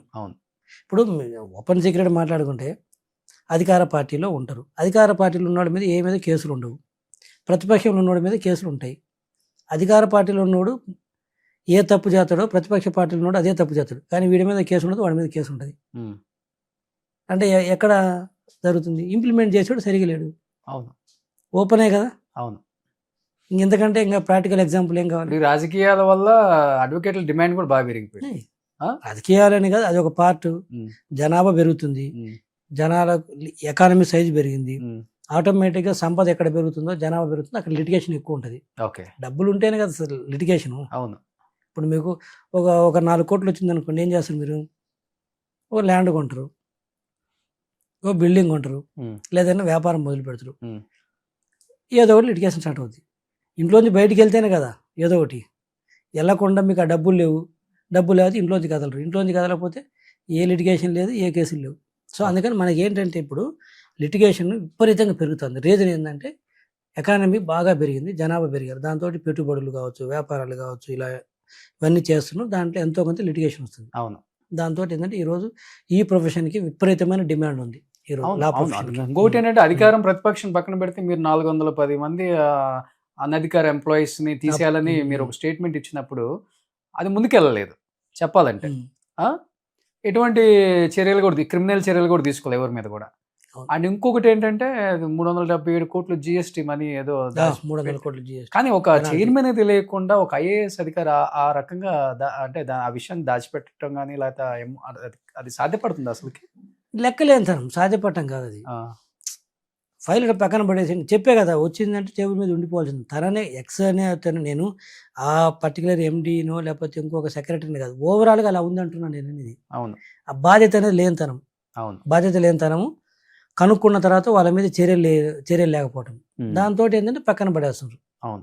నాకు ఎన్ని కార్లు వస్తాయి, 2 కార్లు ఇస్తారా, 3 కార్లు వస్తుందా, నాకు సర్వెంట్లు 2 వస్తారా, 3 వస్తారా, నాకు ఫస్ట్ క్లాస్ ఏసీ వస్తుందా, బిజినెస్ క్లాస్ ఫ్లైట్ టికెట్ వస్తుందా, ఈ ప్రోటోకాల్స్ చూసుకోవడంతో సగం పని అయిపోతుంది వాళ్ళకి. ఈ ప్రోటోకాల్స్ ఫెసిలిటీస్ ఏమొస్తాయి, లేకపోతే ఫోకల్ పోస్టులు అయిపోతే ఎంత డబ్బు అవుతుంది, నాన్ ఫోకల్ ఉంటే ఎంత పోతుంది, లాస్ అవుతుంది, ఈ గోళ్ళతో సగం పోతుంది టైం. ఓకే. కానీ చాలా చాలా కొత్త కొత్త ఏం చెప్తారు సంబంధాలు వచ్చేసాయి ఇప్పుడు మన ఈ తెలుగు రాష్ట్రాలలో. ముఖ్యంగా మన ఇండియా పక్కన పెడితే తెలుగు రాష్ట్రాల్లో కూడా షుగర్ డాడీ కల్చర్ అని, షుగర్ మమ్మీ కల్చర్ అని మీరు ఏనే ఉంటారు. ఈ మధ్యకాలంలో కేసులు కూడా వాటి మీద ఇప్పుడిప్పుడే స్టార్ట్ అయిపోతుంది. మీకు ఎన్నో వచ్చాయో నాకు తెలియదు కానీ ఏంటి ఈ కల్చర్ అసలుకి? ఇన్నప్పుడు బాధితురాలు లేకపోతే బాధితుడు బాధలు ఎన్నప్పుడు ఏమనిపించింది? నవ్వు అనిపించిందా? ఇది కూడా ఒక కేసా అనిపించింది అసలుకి? జనాలకు ఆదాయాలు పెరిగింది, ఫ్రీడమ్ పెరిగింది, ఈ టెక్నాలజీ అందుబాటులోకి వచ్చేసింది. కొంత డ్రగ్స్ కల్చర్ కావచ్చు, మీరన్న షుగర్ డాడీ కల్చర్ కావచ్చు, బాగా పెరిగిపోతుంది. ఎస్పెషల్లీ మెట్రో సిటీస్లో బాగా పెరిగిపోతుంది. బాగా అంటే నీకేమవుతుందంటే లా కూడా ఏమవుతుందంటే ఎప్పుడైనా సరే మెజారిటీ పీపుల్ చేస్తున్నారు అనుకోండి, దాన్ని ఇంకా ప్రివెంట్ చేయలేదు. ఓకే. ఇప్పుడు తక్కువ మంది ఎక్కువ తప్పులు చేస్తుంటే దాన్ని చట్టం చేసి రెగ్యులేట్ చేయటం లేదా పనిష్మెంట్ చేస్తారు. అందరు చేస్తున్నారు అనుకోండి, ఇంకేం ఏ చట్టం ఇంప్లిమెంట్ చేయలేదు, ఎవరు పర్టికులర్ అంటారు. ఉదాహరణకి అడల్టరీ అనేది ఉంది, ఒకప్పుడు అది పనిషబుల్ అఫెన్స్. ఓకే. దాన్ని సుప్రీంకోర్టు స్ట్రైక్ ఆఫ్ చేసేసింది. ఎందుకు? అది ఎక్కువ అయిపోయింది. ఎక్కువ అయిపోయినప్పుడు దాన్ని అనవసరం అందరు చేస్తున్నప్పుడు మనకు వచ్చిన ఇబ్బంది ఏముంది, దాని వరకు పని చేస్తూ పోతే జైలు పాటు పోలీసు వాళ్ళకు రోజు ఇదే పని ఉంటుంది అని చెప్పి దాన్ని రెగ్యులరైజ్ కూడా చేయలేదు కనీసం. ఒకటి ఫస్ట్ ఏం చేస్తారంటే ప్రివెన్షన్ ఉంటుంది, లేదా రెగ్యులరైజ్, లేకపోతే లిబరలైజ్. ఇప్పుడు లిబరలైజ్, మీరు అడల్ట్స్ ఇద్దరు కన్సెంట్ చేసుకున్నప్పుడు మాకెందుకు అనుకున్నది సుప్రీంకోర్టు. ఆ సెక్షన్ కొట్టిపడేసింది. మరి ఆ సెక్షన్ కొట్టిపడేస్తే పాపం ఈ షుగర్ డాడీ వాళ్ళు ఏం చేశారు అంటే దీన్ని ఏమవుతుందంటే మిస్యూజ్ చేస్తున్నారు. ఇప్పుడు కన్సెంట్ ఉన్నప్పుడు it is not a crime. ఇప్పుడు మీరన్న కాంటెక్స్ట్ లో కన్సెంట్ ఉన్నప్పుడు is not a crime. But వీళ్ళు ఏం చేస్తున్నారంటే కొంతమంది లేడీస్ ముందు కన్సెంట్ ఉన్నట్టు ఉంటూ తర్వాత అదే చట్టంలో కొన్ని ఫాల్స్ ప్రామిస్ మ్యారేజ్, అంటే నన్ను పెళ్లి చేసుకుంటావు అని చెప్పి నువ్వు నాతో సంబంధం పెట్టుకున్నావు కాబట్టి ఇప్పుడు నన్ను పెళ్లి చేసుకోలేదు కాబట్టి అది తప్పు, దాని మీద కేసులు పెడుతున్నారు. ఓకే. సో ఇద్దరు కన్సెంట్ ఉన్నప్పుడు ఎవరు అసలు ఎటువంటి శిక్షలు లేవు. ఓకే. సో దాన్ని కొంతమంది మిస్యూజ్ చేస్తున్నారు, అట్లా వస్తున్నారు, తర్వాత దాన్ని ఇలా టర్న్ చేసుకుంటారు. షుగర్ డాడీ కల్చర్ అంటే Sugar daddy- 55-60 సంవత్సరాలు ఉన్న వ్యక్తి 25 సంవత్సరాలు నమ్మాయి యంగ్ గర్ల్స్ పిల్లని ప్రామిస్ ఎందుకు చేస్తారు అక్కడ? పెళ్లికి వయసుకు సంబంధం లేదు కదా. ఓకే ఓకే, ఇప్పుడు షుగర్ డాడీ కల్చర్ ఏంటి, ఓ 60 సంవత్సరాలు 65 సంవత్సరాలు 70 సంవత్సరాలు భార్య చనిపోవటమో లేకపోతే భార్య అదేలే వయస్సు తాతయ్య తాతయ్య వయసు అయిపోవటంతో కొంతమంది ఏం చేస్తున్నారంటే యంగ్స్టర్స్ వైపు చూస్తున్నారు. వీళ్ళు కూడా ఏం చేస్తున్నారంటే కొంతమంది ఆ కల్చర్ అయితే షుగర్ డాడీ ఈలోకి 20 సంవత్సరాలు 20 సంవత్సరాల వయసు ఉన్న వాళ్ళు, అంటే వెరీ అన్ఫార్చునేట్ ఈ సబ్జెక్ట్ మాట్లాడటం, తెలియాలి సార్, అవేర్నెస్ రావాలి. జరుగుతుంది కాబట్టి వీళ్ళు ఏంటంటే వాళ్ళతోటి ఎంగేజ్ అవుతున్నారు, ఆ. ఏదో కొంత మనీ పే చేస్తున్నారు, ఓకే రిలేషన్లో ఉంటారు. ఓకే అంతవరకు ఒక ఆస్పెక్ట్ అయితే మ్. వీళ్ళల్లో కొంతమంది ఏం చేస్తారంటే అమ్మాయిలు మ్. అతని దగ్గర డబ్బులు బాగున్నాయని తెలుసుకొని ఓకే కొంత పీరియడ్ తర్వాత ఈ చట్టంలో ఉన్న కొంత లూపోలను ఉపయోగించుకొని మ్. తర్వాత నన్ను పెళ్లి చేసుకుంటానన్నాడు, ఓకే నన్ను నమ్మించి మోసం చేశాడు మ్. అని చెప్పేసి కేసులు పెడుతుండ్రు వాళ్ళ మీద. వాళ్ళ మీద. ఆ. ఆ కేసులు పెడితే వాళ్ళు అరెస్ట్ చేస్తుండ్రు, లేదంటే బ్లాక్మెయిల్ చేసి డబ్బులు తీసుకుంటుండ్రు. ఓకే, మరి షుగర్ మమ్మీ కల్చర్ మరి పాపం అబ్బాయి కూడా బాధితుడే కదా, అది కొంత ఇంకా అది చట్టం మరి వాళ్ళకి చట్టం లేదా? కొంత రిలాక్స్డ్గా ఉంటాయి కదా. ఆ. సో ఈ ప్రాసెస్లో ఏంటంటే కొంతమంది ఏమవుతుందంటే కేసులు దాకా వచ్చే వాళ్ళు కొంతమంది వస్తున్నారు, కొంతమంది బ్లాక్మెయిల్ చేస్తే ముందుగానే అమౌంట్ సెటిల్ చేసుకొని ఓకే అక్కడ దాకా రాకుండా బయటపడుతుండ్రు. మ్. అసలు ఈ గోళ ఎందుకు, జాగ్రత్తగా ఉంటే పోద్ది కదా. ఆ. అక్కడ దాకా తెచ్చుకోవడం దేనికి కొన్ని అంటే ఇది ఓపెన్ Okay. తెలియంది కాదు. అవును. సో కాల్డ్ షుగర్ డాడీస్ అంటే నేనేమంటే పెద్దవాళ్ళు తెలియంది కదా ఇవన్నీ. ఎవరు ఇదంతా వయసు 60+ ఉన్న వాళ్ళు, ఎడ్యుకేటెడ్స్, వాళ్ళకంతా హ్యావింగ్ నాలెడ్జ్, ఇది ఓకే ఉండి నాలెడ్జ్ ఉండి చేస్తున్నారు. కొన్ని అంటే కొన్ని అడ్వకేట్ల నిపుణుల పర్యవేక్షణలో కూడా క్లోజ్ అయిపోతాయి కేసులు ఇవి. బ్లాక్మెయిల్ చేస్తే పంచాయతీలకు వస్తారు, ఆ, సెటిల్ చేస్తుంటారు కదా. ఓకే ఫార్చునేట్లీ నా దగ్గరికి రాలేదు లేదు. ఆ? మేబీ ఫ్యూచర్లో చెప్పలేము, అంటే ఇంకా బీయింగ్ పార్ట్ ఆఫ్ ప్రొఫెషన్లో అన్నీ వస్తుంటుంది. ఉమ్. ఇంకా దొంగ ద్వారా అన్ని అంటారు కదా, అన్ని తగులుతుంటారు కామన్. రకరకాల ఫ్యాంటసీలు చూసి విరక్తి పుట్టి దీని వైపు మళ్ళుతారా, లేకపోతే ఏంటండి? అంటే ఇంకా అది ఎక్కువ అంటే మంది కేసులు వస్తుంటారు కాబట్టి. నా స్థాయి కాదు, వాటి మీద వయసు కాదు మనం మాట్లాడటం. అది ఎవరి ఇష్టం వాడిది, ఇది ఫ్రీ సొసైటీ, ఏం చేస్తాను చెప్పు. ఆ, ఇది తప్పు అని చెప్పలేము, కరెక్ట్ అని చెప్పలేని పరిస్థితి. ఓకే ఇప్పుడు మన శివాజీ గారు ఏదో దాని సబ్జెక్ట్ ఆ, బట్టలు నిండుగా ఆ. వేసుకోండి, సామాన్లు ఏదో అన్నారు ఆయనని. పెద్ద పెద్ద పెద్ద ఎత్తున పెద్ద ఎత్తున ఉమ్, దాంట్లో 2 వర్షన్స్ ఉన్నాయి. ఒకటి చెప్పింది, ఒకటి కరెక్ట్ ఉంది, ఒకటి తప్పు ఉంది. మీకేమనిపించింది ఆయన మళ్ళీ అదే పెద్ద స్టేట్మెంట్ మీద ఏమనిపించింది See, మీకు? చెప్తున్నా కదా, నేనేమంటే ఇట్స్ ఏ ఫ్రీ సొసైటీ అయింది ఇప్పుడు. At the same time free society అని చెప్పేసి విచ్చలవిడి ఉండమని చెప్పేసి ఎవరు చెప్పరు. ఓకే అదైతే నేను I agree with him few ఆస్పెక్ట్స్లో. But at the same time derogatory కూడా మాట్లాడకూడదు మనం మాట్లాడేటప్పుడు. అవును. ఎవరు ఇష్టం వచ్చినట్టు వాళ్ళు ఉండొచ్చు, బట్ సబ్జెక్టు అనేది ఉంటుంది కదా. Hmm. ఇప్పుడు మన ఇందాక నేను చెప్పాను, అంబటి రాంబాబు గారి విషయం చెప్పినప్పుడు చెప్పాను, ఇష్టం వచ్చినట్టు మాట్లాడితే అదే భాష ఇంకొకళ్ళు మాట్లాడితే మనం పట్టించుకోం. అవును. ఒక స్థాయి ఉన్న వాళ్ళు మాట్లాడితే వాడు వాక్ స్వాతంత్రం అని, వీళ్ళు వాక్ స్వాతంత్రం అంటే కుదరదు అంటాను. దాందే ఉంది చూసి నేర్చుకుంటా. సార్. రాజకీయ నాయకులను చూసి కొంత మనం నేర్చుకోవాలి, కానీ అంటే ఏం నేర్చుకోవాలి? మంచి చెడు మార్గం నేర్చుకోకూడదు. అంటే రాజకీయ నాయకులు వాళ్ళు వచ్చినప్పుడు వీళ్ళని తిడుతున్నారు, వీళ్ళు వచ్చినప్పుడు వాళ్ళని తిడుతున్నారు. డిస్క్రిప్షన్ అనేది ఎలా ఉంటుంది వాళ్ళు ఎవరు అంటే, గొప్పలేం కాదు. ఎవరు అని కాదు, ఇక్కడ ఎలా ఆ. ఉంటుంది నేర్చుకోకూడదని కొంతమంది దాన్ని ఇది తప్పు అంటారు, కొంతమంది ఇదే హీరోయిజం అనుకుంటారు. అందుకని చెప్పేది ఏంటంటే ఫ్రీడమ్ ఉంది కదా అని చెప్పేసి ఇష్టం వచ్చిన ఎవరి లైఫ్ వాళ్ళది, నేను కాదని. At the same time at least కొంత ఆ కంట్రోల్ ఉంటే బాగుంటుంది అనేది నా ఉద్దేశం. At the sem end of the day ఎవరి లైఫ్ వాళ్ళది, మనం ఏం దాన్ని ఏం కాదనిలేము. ఓకే. కానీ ఇప్పుడు ఈ అడ్వకేట్ ఫీల్డ్ లో కూడా గంటకి 1 కోటి, గంటకి 5 కోట్లు, గంటకి 4-5 కోట్లు తీసుకునే అడ్వకేట్స్ కూడా మనం చూస్తున్నాం. ఏంటి డిఫరెన్సెస్? ఇప్పుడు జీవీ రెడ్డి గారికి ఆ 3-4 కోట్లు తీసుకునే వాళ్ళకి డిఫరెన్సెస్ ఏంటి? ఇప్పుడు నేను సిద్ధార్థ్ గారు ఒక ఆయన ఉన్నారు కదా, ఉన్నారు హరీష్ సాల్వే గారు. హరీష్ సాల్వే గారు 2-3 కోట్లు కూడా తీసుకుంటారు. ఒకటి సబ్జెక్ట్ మంచి subject, 2 face value. Major face value. Okay. Face value అంటే ఇక్కడ జడ్జి గారికి ఏంటంటే వీళ్ళు వచ్చారంటే సబ్జెక్ట్ను బాగా స్టడీ చేసి ఉంటారు, అవగాహన బాగుంటుంది, ఓకే. కోర్టు టైం వేస్ట్ చేయరు, Hmm. చాలా కన్సిడరేషన్స్ ఉంటాయి ఇవన్నీ కూడా. ఓకే. బట్ అన్ఫార్చునేట్లీ అంత ఫీజులు కూడా కరెక్ట్ కాదనేది నా ఉద్దేశం. కానీ అంతంత ఫీజులు ఉన్నాయి. ఇప్పుడు హైయెస్ట్ పెయిడ్ అంటే ఎవరు? అట్లనేం లేదు, ఇప్పుడు కేసు టు కేసు ఉంటుంది. ఆ, హరీష్ సాల్వే గారు 2 కోట్లు 3 కోట్లు కూడా తీసుకుంటారు హీరింగ్. గంటకి హీరింగ్కి అర్ధ గంట Hearing కి. కావచ్చు, గంట కావచ్చు, 5 నిమిషాలు కూడా కావచ్చు. 5 నిమిషాలు కావచ్చు. ఆ, సబ్జెక్ట్ని బట్టి కొన్ని ఇంకా ఎక్కువ ఉంటాయి. ఆ. ఆర్బిట్రేషన్ కేసులు అయితే ఇంకా ఎక్కువ ఉంటాయి. ఓకే. అట్లా సబ్జెక్ట్ని బట్టి కూడా మారుతుంది అనమాట. ఇంతకుముందు రామ్ జెట్మలాని గారు ఉండేవారు. ఇంతకుముందు రామ్ జెట్మల్ గారు ఉన్నారు. సబ్జెక్ట్ని బట్టి, అడ్వకేట్ని బట్టి, కోర్టుని బట్టి, ఉమ్, హైకోర్టులో ఒక రకంగా ఉంటుంది, సుప్రీంకోర్టు పోయేట్లకి సేమ్ సబ్జెక్టు సేమ్ అడ్వకేట్ కానీ మళ్ళీ ఫీజు మారుతుంది. కానీ వాళ్ళు కూడా తప్పని తెలిసినా కానీ కేసుని వాదించే ప్రయత్నాలు కొంతమంది చేస్తుంటారు కదా. నేను దీంట్లో ఇందాక చెప్పాను కదా, ఆ. తప్పు అనేది అనుకుంటే నువ్వు ఆ. ఒక్కరోజు కూడా ప్రాక్టీస్ చేయలేవు. ఓకే. ఒక్కరోజు కూడా ఇండియాలో ఏ ప్రొఫెషన్లో కూడా, ఎస్పెషల్లీ సరే మనం దీని గురించి మాట్లాడుతున్నాం కానీ చెబుతున్నాను, తప్పు అనుకుంటే ఒక్కరోజు కూడా ప్రాక్టీస్ చేయలేము. ఓకే.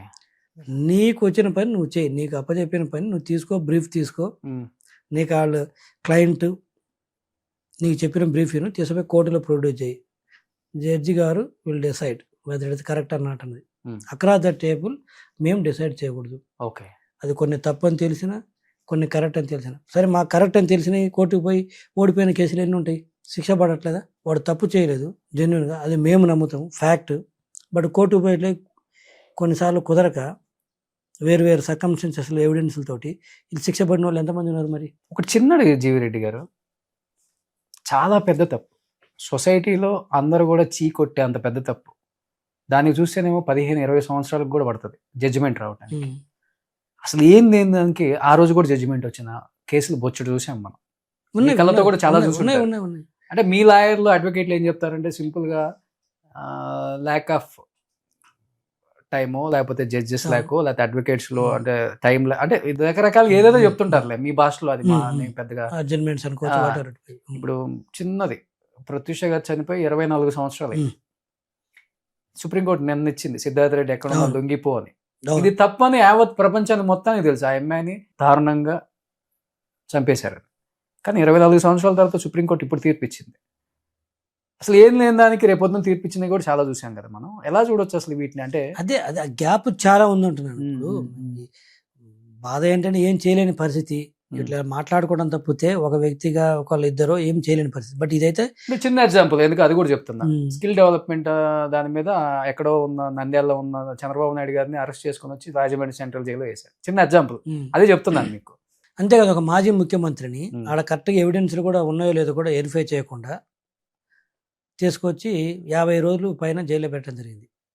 అంతకంటే స్ట్రాంగ్ ఎవిడెన్స్లు ఉన్న కాడ కూడా వదిలేస్తున్నారు. ఇప్పుడు మీరు చెప్పిన ప్రత్యూష కేసు కావచ్చు, లేకపోతే ఇమ్మీడియట్గా పనిష్మెంట్లు వస్తున్నాయి కాబట్టి అదే ఆ గ్యాప్ ఉందంట. నా యూనిఫామిటీ లేదు. వస్తేనేమో త్వరగా వస్తుంది. ఈ త్వరగా వచ్చే ప్రాసెస్లో పాపం నిర్దోషులు కూడా బలి అవుతున్నారు. డిలే అవ్వటం వల్ల కూడా ఎవరైతే విక్టిమ్స్ ఉన్నారో వాళ్ళకి న్యాయం జరగట్లేదు. అవును. దీన్ని కొంచెం స్ట్రీమ్ లైన్ చేసుకోవాలంట. ఈ ఉరుకులు పరుగులు ఏమైందంటే ఎవరు ఆ రూట్స్లోకి వెళ్ళి ఫోకస్ చేయట్లేదు అంటాను. చెప్తున్నా కదా, ఇందాక నేనే చెప్పే కదా, నాకేంటి నా కడుపు, మీరు అడిగారు కదా మీరు చేయొచ్చు కదా అంటే ముందు నా కడుపు ఉండాలి కదా అంటున్నాను. ఎవరికి వాళ్ళు అట్లా ఆలోచిస్తున్నారు.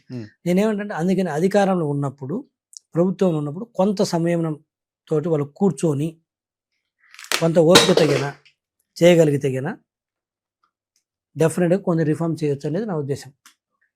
అక్కడ రావాలంటాను నేను. వ్యక్తులుగా ఇప్పుడున్న సొసైటీలో మనం చేయడం కష్టం. ఒక వ్యవస్థలో నువ్వు అనొచ్చు, మరి నువ్వు వ్యవస్థలో ఉంటే నువ్వు చేయొచ్చు కదా అని. అంటే నా వ్యవస్థ మళ్ళీ అది చాలా మంది అడుగుతుండ్రు, బయటకు వచ్చినావు కదా నువ్వు అడుండి పోరాడవచ్చు కదా అంటారు. ఇక్కడ ఇష్యూ అక్కడ కూడా మళ్ళీ వ్యవస్థ అంటే వ్యక్తి అవుతున్నాడు. అక్కడ బ్రాడర్గా ఒక పాలసీ తీసుకోవాలి ప్రభుత్వం.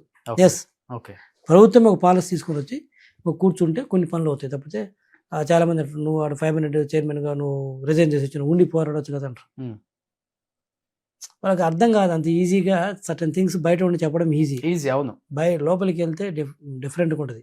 అందుకని వ్యక్తులకు ఏం చేయలేము. ఓవరాల్గా పాలసీ మాదిరి రావాలంటాను అసలు. కానీ ఇప్పుడు అవునవును, ఇప్పుడు మీలాంటి నిజాయితీగా రాజకీయాల్లో ఉండి పోరాడాలి అని డెఫినెట్గా లాస్ట్ 1 year నుంచి మీ స్టేట్మెంట్స్ కానీ మిమ్మల్ని కానీ చూశారు కాబట్టి కొంత యువత ఇప్పుడు రాజకీయాల్లోకి వస్తుంది. అది రాజకీయ నాయకుడు వాళ్ళ వారసత్వం కొడుకులు కావచ్చు, లేకపోతే కొత్తగా వచ్చే వాళ్ళు కావచ్చు. ఏం నేర్చుకోవాలి, ఏం నేర్చుకుంటే మంచిది అనే దానికి కూడా పాపం క్వశ్చన్ మార్క్. ఇప్పుడు ఎలా చూడవచ్చు అసలు దాన్ని మనం? వాక్యూమ్ అయితే ఉంది. ప్రాబ్లం ఏంటంటే చెప్పే కదా, మీరు పని చేయాలనుకుంటే ఇదిగో ఇది ప్రాబ్లమ్. నువ్వు ఎంజాయ్ చేయాలి, ప్రోటోకాల్ ఎంజాయ్ చేయాలి, లేకపోతే పవర్ని ఎంజాయ్ చేయాలనుకుంటే ఒక రకం ఉంది. చేంజ్ చేయాలంటే మాత్రం అందరు కలెక్టివ్గా డెసిషన్ తీసుకుంటేనే చేంజ్ అవుతుంది. ఓకే, నేను ఆ స్కోప్ ఉంది. చేంజ్ వస్తుందా? వస్తుంది అంటే స్కోప్ ఉంది అంటాను. ఉమ్, బట్ ఆ కూర్చొని స్థిమితంగా థింక్ చేయాలంటాను. ఇప్పుడు ఏమవుతుంది, వచ్చిన ప్రభుత్వాలు ఉదాహరణకి ఈరోజు అధికారంలోకి వస్తే వచ్చిన నెక్స్ట్ డే నుంచి మళ్ళీ నెక్స్ట్ అధికారంలోకి ఎలా రావాలని థింకింగ్ చేస్తారు. ఉమ్, అది ఏ పార్టీ అన్నా కానీ. 19లో జగన్మోహన్ రెడ్డి గారు గెలిస్తే ఏం చేశాడు ఆయన, ఉమ్, 24 నేను ఎలా అధికారంలోకి రావాలని ఆ రోజు నుంచే మొదలుపెట్టాడు 175కి 175 అని. ఉమ్, దాన్ని అందులో భాగంగా టీడీపీని తీసేయాలి, ఉమ్, అందులో భాగంగా ప్రతిపక్ష లీడర్స్ని జైల్లో పెట్టాలని ప్లాన్ చేశాడు. ఉమ్, ఇప్పుడు టీడీపీ అధికారంలోకి వచ్చిన తర్వాత 24లో ఉమ్, మళ్ళీ ఏం చేస్తున్నారు, 29లోకి అధికారంలోకి ఎలా రావాలి ఉమ్. అనే ప్లాన్ చేస్తుండ్రు. జగన్మోహన్ రెడ్డి అసలుకి రాజకీయాల్లో లేకుండా ఎలా చేయాలి? సరే, అది ఇంటర్నల్ గేమ్ నడుతుంది, నా ప్రస్తుతానికి తెలియదు, చెప్తున్నాను. బట్ ఓవరాల్గా అయితే టీడీపీ కూడా అదే చేస్తుంది, 29లోకి ఎట్లా అధికారంలోకి రావాలని. పార్టీ పరంగా చూస్తే ఆ రోజు జగన్మోహన్ రెడ్డి గారు వైసీపీ పార్టీ అయినా ఈరోజు టీడీపీ పార్టీ అయినా పార్టీ పరంగా చూస్తే కరెక్ట్ అది. అదే మీరు ఈ పార్టీ వచ్చినప్పుడు చెప్పారు కదా, అసలు వైసీపీ లేకుండా ఎలా చేయాలి అని వీళ్ళు అనుకుంటున్నారు అన్నప్పుడు అదే వాళ్ళకి కూడా చేస్తున్నారు. అదే కదా జగన్ టీడీపీ లేకుండా చేయాలన్నప్పుడు వాళ్ళు కూడా ఇదే ఆలోచిస్తారు. అదే చెప్తున్నది. నేనేమంటే వీళ్ళైనా వాళ్ళైనా అదే ఆలోచిస్తున్నారు. 19లో వచ్చే వారు అలానే థింక్ చేశారు, 24 నేను ఎలా రావాలి. ఇప్పుడు ఇది వచ్చి కూడా టీడీపీ వచ్చి కూడా 29లో మేము ఎలా గెలవాలన్నా దాని మీదనే రోజు వర్క్ నడుస్తుంది. Okay okay. సో ఒకసారి అవుతుందా కాదా మనం అనేది పక్కన పెట్టి ఆ సెకండ్ థింక్ చేస్తే చాలా వరకు చేంజెస్ వస్తాయని నా ఉద్దేశం. కానీ మీరు అనుకున్నారా, అంటే ఉన్నారు కాబట్టి ఆ పార్టీలో కూటమిగా ఉన్నప్పుడు కూడా అతి పెద్ద కాకపోయినా కానీ తర్వాత లార్జెస్ట్ ప్రాంతీయ పార్టీగా జనసేన కూడా ఉండగలదు, డిసిషన్ మేకర్గా ఉండగలరు పవన్ కళ్యాణ్ గారు కూడా. ఆయన డిసిషన్స్ చూసినా, లేకపోతే ఆయన స్పీడ్ చూసినా, లేకపోతే ఆయన రాజకీయ లక్షణాలు చూసినా కానీ అనిపించిందా మీకు? లేకపోతే అంటే మేము ఆ రోజు చెప్తున్నాం కదా, ఇప్పుడు ఆ రోజు ప్రభుత్వ వ్యతిరేకత కావచ్చు ఇవన్నీ చూసిన తర్వాత టీడీపీకి ఉన్న క్యాడరు, పార్టీకి ఉన్న ఓటు పర్సెంటేజ్ 40% ఉన్నప్పుడు డెఫినెట్గా విడిగా పోటీ చేసినా కూడా గెలుస్తామనేది క్లియర్గా ఉన్నది ఆ రోజు. రెండోది ఏంటంటే అట్ ద సేమ్ టైం మీరు అన్నట్టు పవన్ కళ్యాణ్ గారు కూడా చాలా బలంగా 19-24 మధ్యలో చాలా బలంగా ఎదిగారు. అన్డౌటెడ్లీ ఓట్ బ్యాంక్ పరంగా కావచ్చు, లీడర్షిప్ విషయంలో కావచ్చు, క్యాడర్ విషయంలో కావచ్చు. So that doesn't mean that ఆ రోజు టీడీపీ ఇట్ సెల్ఫ్ ఓన్గా గెలుతుంది అంటే ఆయన అవసరం లేదనే దానికంటే కూడా ఆయన బలంగా లేడని కాదు నా ఉద్దేశం. ఆయన బలంగా ఎదిగాడు. అట్ ద సేమ్ టైం టీడీపీకి 40% ఓట్ బ్యాంక్ మీకు తెలిసింది, 2019 ఓడిపోయినప్పుడు 40% ఓటింగ్ వచ్చింది. సో ఆ కాంటెక్స్ట్ లేదంటే ఆయన బలంగా ఉన్నాడు. కాకపోతే రెండు కలిస్తే మరి వాళ్ళ పెద్దవాళ్ళ స్థాయిలో ఏం అరేంజ్మెంట్స్ మనకు తెలియదు. ఇంకా మోర్ పవర్ఫుల్గా ఉంటారనుకున్నారు, ఇంకా ఎక్కువ సీట్లు వస్తాయి అనుకున్నారు, లేకపోతే ఇంకా కేంద్రంతో బీజేపీతో కూడా కలిసి ఉంటే కేంద్రం నుంచి నిధులు ఎక్కువ తెచ్చుకోవచ్చు అనే ఉద్దేశంతో మూడు పార్టీలు కలిసినాయి. రాష్ట్ర అభివృద్ధి ఆస్పెక్ట్లో కలిసి ఉండొచ్చు. కేవలం గెలుపు ఒక్కటే అయితే మాత్రం నిజంగా మీరు చెప్పిన టీడీపీ ఒకటి పోటీ చేసినా కూడా గెలిచేది. బట్ ఈ ఆస్పెక్ట్స్ కూడా ఉండొచ్చు చంద్రబాబు నాయుడు గారి మైండ్లో. మూడు కలిస్తే రాష్ట్రానికి సంబంధించిన నిధులు తెచ్చుకోవడంలో ఇంకాస్త బలంగా ఉంటాము, మేమిద్దరం ఇక్కడి నుంచి అడగవచ్చు. అక్కడ బీజేపీ కూడా కూటమిలో ఉన్నది కాబట్టి, కేంద్ర ప్రభుత్వం వాళ్ళు ఉంటారు కాబట్టి మనం అడగడానికి రైట్ ఉంటుంది, వాళ్ళకి ఇవ్వడానికి కూడా కొంచెం వెసులుబాటు ఉంటుంది అని ఇవన్నీ చాలా ఈక్వేషన్స్ ఉండొచ్చు. ఓకే. సో జీవీ రెడ్డి గారు అంటే అడ్వకేటు, రాజకీయాలలో చాకచక్యంగా మాట్లాడగలరు, విషయం మీద అవగాహన ఇంతవరకే తెలుసు. ఏంటి అసలు మీ ఫ్యామిలీ బ్యాక్గ్రౌండ్ ఏంటి? అమ్మ నాన్న ఏం చేస్తుంటారు? మార్కాపురం మాది నేటివ్ ప్లేస్. అక్కడ మా ఫాదర్ ట్యాక్స్ కన్సల్టెంట్ ఉంటాడు. తర్వాత ఒక సిస్టర్, ఒక బ్రదరు, ఇంకా నేను ఇక్కడ ప్రాక్టీసింగ్. అంతే, చిన్న కుటుంబం. అంతే, నాకు ఒక బాబు, చిన్న బాబు. లవ్ మ్యారేజ్ అండి? లేదు, అరేంజ్డ్ మ్యారేజ్. నర్సరావుపేట నుంచి మ్యారేజ్ చేసుకున్నాను. 2.5 year బాబు. సో మీ వైఫ్? అమ్మాయి హౌస్ వైఫ్, బీటెక్ ఎంబీఏ, తన హౌస్ వైఫ్. ఓకే. ఎందుకని బీటెక్ ఎంబీఏ చేసి హౌస్ వైఫ్ గా ఉంచేసారు అసలు మీరు? తనకి ఇంట్రెస్ట్ లేదు అంతే, అట్లనేం లేదు. కానీ ఒకటి అంతే, తనకి ఇంట్రెస్ట్ లేదు, అంత ఫైనాన్షియల్ కూడా అంత నీడ్ లేదు, రెండు ఉన్నాయి. ఓకే. సో అంటే మీరు ఎక్కువ ఏ రాజకీయంలో ఉన్నప్పుడు ఎక్కువ తను కోఆపరేషన్, సపోర్ట్, ఎంకరేజ్మెంట్ ఉండేదా, లేకపోతే ఇటు ఉన్నప్పుడు ఇన్వాల్వ్ కదా అసలు ఇన్వాల్వ్? ఈ ఆఫీస్ తను ఓపెనింగ్ రోజు చూసిందంటే అర్థం చేసుకో. అవునా? తను అసలు ఆఫీసులు కానీ, పాలిటిక్స్ కానీ, నా ప్రొఫెషన్ కానీ ఏం పట్టించుకోరు. తన ఇల్లు తను. టైం ఇస్తారా అసలుకి ఫ్యామిలీకి? మార్నింగ్ 9:30కి వస్తాను ఆఫీస్కి, మళ్ళీ ఈవినింగ్ 6:30, 7కి వెళ్తాను. మళ్ళీ ఇంట్లో ఉంటాం కదా. ట్రిప్స్ కానీ, బయటకి వెళ్ళటం, ప్రేమగా కొనిపించడం ఇవన్నీ ఉంటాయా మీ లైఫ్ లో? షాపింగ్, మూవీస్ కామనే కదా. కామనే, అంతే. కానీ అరేంజ్డ్ మ్యారేజే కదా మీరు కూడా? Arranged marriage. కానీ మీరు అరేంజ్డ్ మ్యారేజ్ మీద ఏదో కామెంట్ చేశారే, ఏం చెప్పాను? ఏం కామెంట్ చేయలేదు? నేనేం, నాకు ఎక్కడో గుర్తుంది, ఒక రీల్ చూశాను. I don't think so. నేను అసలు ఆట అలాంటి వాటి జోలికి కూడా పోలేను అసలు. ఓకే. ఎవరి ఇష్టం వాళ్ళది అంతే కదా, చెప్తాను కదా. కాకపోతే కొంచెం శృతి మించకూడదు అంటాను తప్పితే ఎవరి లైఫ్ వాళ్ళది, ఎవరి ఇష్టం వాళ్ళది. ఈ కుల నేను ఎప్పుడు కోరుకునేది ఏంటంటే ఒకటి, ఎస్పెషల్ మన స్టేట్లో ఈ కుల పని మరీ డిస్గస్టింగ్ ఉంది అసలు. మరీ రోజు రోజుగా తగ్గుతుంది అనుకుంటే పెరిగిపోతుంది. అది ఒక్కటే మాత్రం కొంచెం డిస్గస్టింగ్ ఉంది తప్పితే మిగతా విషయాలు ఎవరి ఇష్టం ఉండదబ్బా. కానీ లవ్ మ్యారేజ్ బెస్టా అరేంజ్డ్ మ్యారేజ్? అది ఇప్పుడు ఎందుకంటే పెళ్ళైన 2 నెలలకి 3 నెలలకు కూడా డైవర్స్ అప్లై చేసేస్తున్నారు. రెండింటిలో చాలా కేసులు వచ్చాయి మీ దగ్గర. అవి అయితే బాగా వస్తున్నాయి అసలు. మీకు అసలుకి ఏంట్రా బాబు అనిపించిన కేసు అంటే ఏమని చెప్తారు? రెండింటిలో ఉన్నవి, లవ్ మ్యారేజ్లు ఉన్నవి, అరేంజ్డ్ మ్యారేజ్లు ఉన్నవి. చిన్న చిన్న కారణాలతో డైవర్స్లకు వస్తున్నారు. అంటే ఎలాంటి కారణాలు సార్? ఏం లేదు, అబ్బాయి ఫాదర్ ని అమ్మాయి తిట్టిందని, లేకపోతే అమ్మాయి ఫాదర్ ని అబ్బాయి తిట్టాడని, డబ్బులు ఎవరి డబ్బులు వాళ్ళవే, కూరలు ఉప్పు సరిగా లేదని, వీటి మీద కూడా వస్తున్నాయా? చెప్తున్నాను, డామినేషన్, ఎవరి ఇష్టం వాడది అన్నట్లు. ఓకే, సిల్లీగా అనిపిస్తుంది మీకు కూడా? చాలా సిల్లీ రీజన్స్. మా పేరెంట్స్ తిట్టారని వీళ్ళు, ఏ పేరెంట్స్ తిట్టారని వాళ్ళు. ఓకే, ఎవరు డబ్బు, నీ సంపాదన నాదే, నీ సంపాదన నీదే, నా సంపాదన నాదే. ఇంకా పెళ్లి చేసుకున్న తర్వాత మళ్ళీ ఇద్దరు ఏంటో నాకు అర్థం కాదు, ఎవరి సంపాదన వాళ్ళది అంటే. ఇవి రీజన్స్, విడాకులు మేజర్ రీజన్స్, మేజర్ కేసుల్లో రీజన్స్, చాలా పెద్దవి కదా మేజర్ రీజన్స్, మేజర్ కేసుల్లో reasons. Of course away major reasons కనపడుతున్నాయి. చాలా ఎక్కువైపోతున్నాయి ఇప్పుడు కదా. అవును. సరే, లవ్ మ్యారేజ్ అరేంజ్ మ్యారేజ్ అనేది అసలు కంప్లీట్ ఎవరి ఇష్టం వాడు అంటుంది కదా అది. ఇంకా ఫ్యూచర్ గోల్స్ ఏంటి అంటే పెద్ద లా ఫామ్, ఓకే, ఇంకా అంతే. టైం బీయింగ్ నాకు ఇది తప్పితే ఇంకా రెండో ఆలోచన లేదు. దీన్ని కంప్లీట్ గా ఒక మంచి లా ఫర్మ్ కింద, కార్పొరేట్ లా ఫర్మ్ కింద ఎస్టాబ్లిష్ చేయాలన్నది, having dealing with all verticals. Okay. So మీరు అన్నారు కోర్టులో జడ్జెస్ ముందు ఫేస్ వాల్యూ ఉన్న అడ్వకేట్స్ వస్తే తీర్పులు వేరేలాగా ఉంటాయని. తీర్పులు వేరేగా ఉంటాయని కాదు, వాల్యూ పెరుగుతుంది, త్వరగా వింటారు, సబ్జెక్ట్ వింటారు. గంటకి 1 కోటి 2 కోట్లు అది పక్కన పెడితే, ఇప్పుడు జీవీ రెడ్డి గారికి ఎలా ఉంటుంది ఫేస్ వాల్యూ? అసలు పెంచుకోవాలి. మీకు ఉంది కదా, అది తెలియటం వేరు, మీడియా పరంగా పొలిటికల్ ఉన్నది వేరు. ఇక్కడ మళ్ళీ మేము సబ్జెక్ట్ తోటి పెంచుకోవాల్సింది తప్పితే, ఓకే జీవీ రెడ్డి అంటే కొంతమంది తెలుగు జడ్జిలు ఉంటే గుర్తుపడతారు, బట్ దాంతో పనులు మనం సబ్జెక్ట్ పెంచుకోవాల్సిందేను, ఎస్టాబ్లిష్ చేయాల్సిందే, దానివల్లే అవుతుంది. మరి దాంట్లో కూడా మరి అడ్డగోలు కేసులు తీసుకెళ్ళినా కూడా వాళ్ళు అబ్జర్వ్ చేస్తుంటారు, ఈడేంటి ప్రతిదీ అడ్డగోలు కేసులు తీసుకొస్తుంటారు డబ్బుల కోసం అనేది. బయట పడరు కానీ బట్ మైండ్లో ఉంటుంది. సో తీసుకున్నప్పుడు కూడా కొంత మనం జుడిషియస్ థింకింగ్ ఉండాలి. అఫ్ కోర్స్ తప్పదు, but at the same time తప్పదు అని చెప్పేసి మరి అడ్డగోలుగా ఉన్నా కూడా మన రెప్యుటేషన్ కూడా అట్నే పడిపోతుంది. డబ్బులు రావచ్చు కానీ రెప్యుటేషన్ పోతుంది. మీకు ఫేస్ వాల్యూ లేదని ఎవరు చెప్పారు సార్? మీకు ఫేస్ వాల్యూ ఉండబట్టి ఎంతమంది వచ్చారు?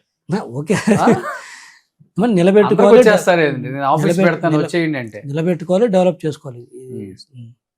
కానీ ఇన్ని సంవత్సరాల మీ జర్నీలో చంద్రబాబు నాయుడు గారి దగ్గర నుంచి నేర్చుకున్న గొప్ప క్వాలిటీ అంటే ఏమని చెప్తారు? జీవితానికి ఉపయోగపడేది అసలుకి ఆయన దగ్గర నుంచి ఎవరైనా దగ్గర చూసిన వాళ్ళు ఒకటే చూసారు, 24/7 పని చేయటమే అంతే. ఆయన ఏంటంటే తనకేం కావాలో చూసుకుంటుంటాడు, పక్కన ఏం చేయాలనేది ఆలోచించడు. అది సింపుల్గా చెప్పాలంటే. పక్కన వాళ్ళని ఎలా బదనాం చేయాలని ఉండదు ఆయనకి మైండ్ లో. నాకేం కావాలి, నా పార్టీకి ఏం కావాలి, మన రాష్ట్రానికి ఏం చేయగలం, ఎక్కువగా ఫోకస్ అట్టే ఉండేది. మన మీదకి వచ్చినప్పుడు మనం కౌంటర్ యాక్ట్ ఇవ్వాలనేది మాత్రం ఆ విషయంలో జాగ్రత్త పడతాడు. ఇతనుగా వాళ్ళ మీదకి పోదామని తొందరగా ఆలోచించడు. మన మీదకి వచ్చినప్పుడు మాత్రం అట్లీస్ట్ అంతవరకు కౌంటర్ ఇచ్చి వదిలేద్దాం. మిగతాదంతా ఆయన అంతా ఫోకస్ పార్టీ నిర్మాణము, రాష్ట్రము, ఈ గోల్లో ఉంటాడు.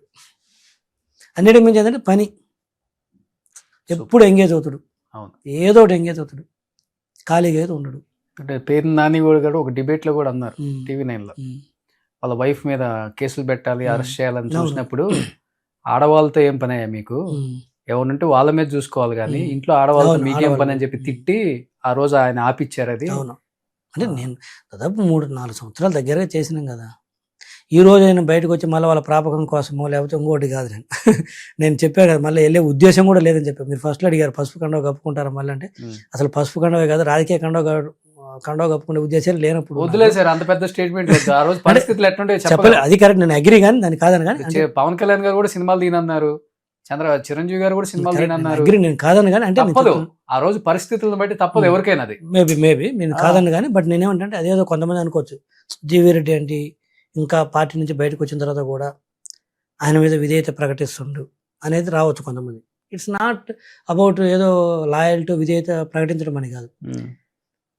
మనము ఒక అవకాశం ఒక వ్యక్తి ద్వారా పొందినప్పుడు, వాళ్ళ ద్వారా గుర్తింపు పొందినప్పుడు అట్లీస్ట్ మనం మేలు చేయకపోయినా కూడా చెడుగా థింక్ చేయకూడదు, హామ్ చేయకూడదు అని నా ఉద్దేశం. అది ఉంటే బాగుంటుంది. నేను అదే కదా, ఈ కులాలు పక్కన పెట్టేసి ఈ టాక్సిక్ కల్చర్ తగ్గాలంటాను. అవును. ఇప్పుడు దీన్ని ఎలా చేస్తారంటే, ఈడేదో బయటికి పోయాడు మళ్ళీ ఈయన గురించి విధేయత చూపిస్తున్నాడు అంటే ఆయన పిలవాలని చూస్తున్నాడా, లేదా ఈడ అవకాశం కోసం చూస్తున్నది కూడా ఆలోచించే వాళ్ళు ఉంటారు. ఆలోచిస్తే నేను చేయగలిగింది ఏం లేదు. నేను ఈరోజు కాంగ్రెస్లో ఉన్నాను, ఇప్పటికి కూడా కాంగ్రెస్ లీడర్స్, నా కాంగ్రెస్లో కూడా అంతకుముందు 5.5 సంవత్సరం ఉన్నాను. వాళ్ళతో కూడా మంచి టర్మ్స్ ఉన్నాయి నాకు. కిరణ్ కుమార్ సార్ ఉన్నారు అప్పుడు కాంగ్రెస్లో ఉన్నప్పుడు, నేను ఉన్నాను. ఆ రోజు ఆయన నన్ను బాగా దగ్గర పిలిచి సబ్జెక్ట్ చెప్పేవాడు. ఈ రోజు కూడా నేను ఆయన దగ్గరికి వెళ్తుంటాను. టీడీపీలో ఉన్నప్పుడు వెళ్ళాను, ఇప్పుడు వెళ్తున్నాను. నేను టీడీపీకి వచ్చాను చెప్పేసి ఆ రోజు కిరణ్ కుమార్ సార్ నేనేమి రఘువీరారెడ్డి గారిను లేకపోతే ఇంకోటి ఏమనలేదు కదా. నేను ఆ రోజు నా పార్టీ ప్రెసిడెంట్గా ఉన్న సార్, ఆయన చీఫ్ మినిస్టర్ చేసిన వ్యక్తి కాంగ్రెస్ లో ఈ రోజు బీజేపీకి వచ్చాడు సార్. అది పరిస్థితులు రఘువీరారెడ్డి సార్ ఉన్నప్పుడు కాంగ్రెస్ ప్రెసిడెంట్ ఉన్నప్పుడు నేను అక్కడ ఉన్నాను. టీడీపీకి వచ్చినప్పుడు అప్పుడు కాంగ్రెస్ వాళ్ళు నేనేం వ్యక్తిగతంగా అనలేదు. మనం అక్కడ అవకాశాలు పొంది గుర్తింపు పొందినప్పుడు అనవసరమైన కామెంట్ చేయకూడదు అనేది నా ఉద్దేశం. అంతే. దట్ డజంట్ మీన్ దట్ ఇప్పుడు కాంగ్రెస్ని కూడా రఘువీరారెడ్డి గారి గురించి నేను చెప్తున్నాను. నేను వారిని కోసం ప్రాపకం కోసం పాకులాడుతున్నట్టు నేను కాదు కదా. పాకులాడిన ఇప్పుడు వారేం నాకు ఇవ్వడానికి అవకాశం ఏం లేదు కదా. పార్టీ లేదు, వారు పదవిలో లేరు. అదేవిధంగా చంద్రబాబు నాయుడు గారి విషయం కూడా ఎక్కడ బాగుంటే బాగున్న విషయాన్ని మనం బాగుందని చెబుతాం, బాగాలేకపోతే బాగలేదు. ఇందాక కొన్ని చెప్పా కదా, పార్టీ కోసం నాకంటే 100 రెట్లు ఎక్కువ కష్టపడిన వాళ్ళు కూడా పార్టీ మెట్లు ఎక్కలేకుండా ఉన్నారని చెప్పే కదా, అదే టీడీపీలో.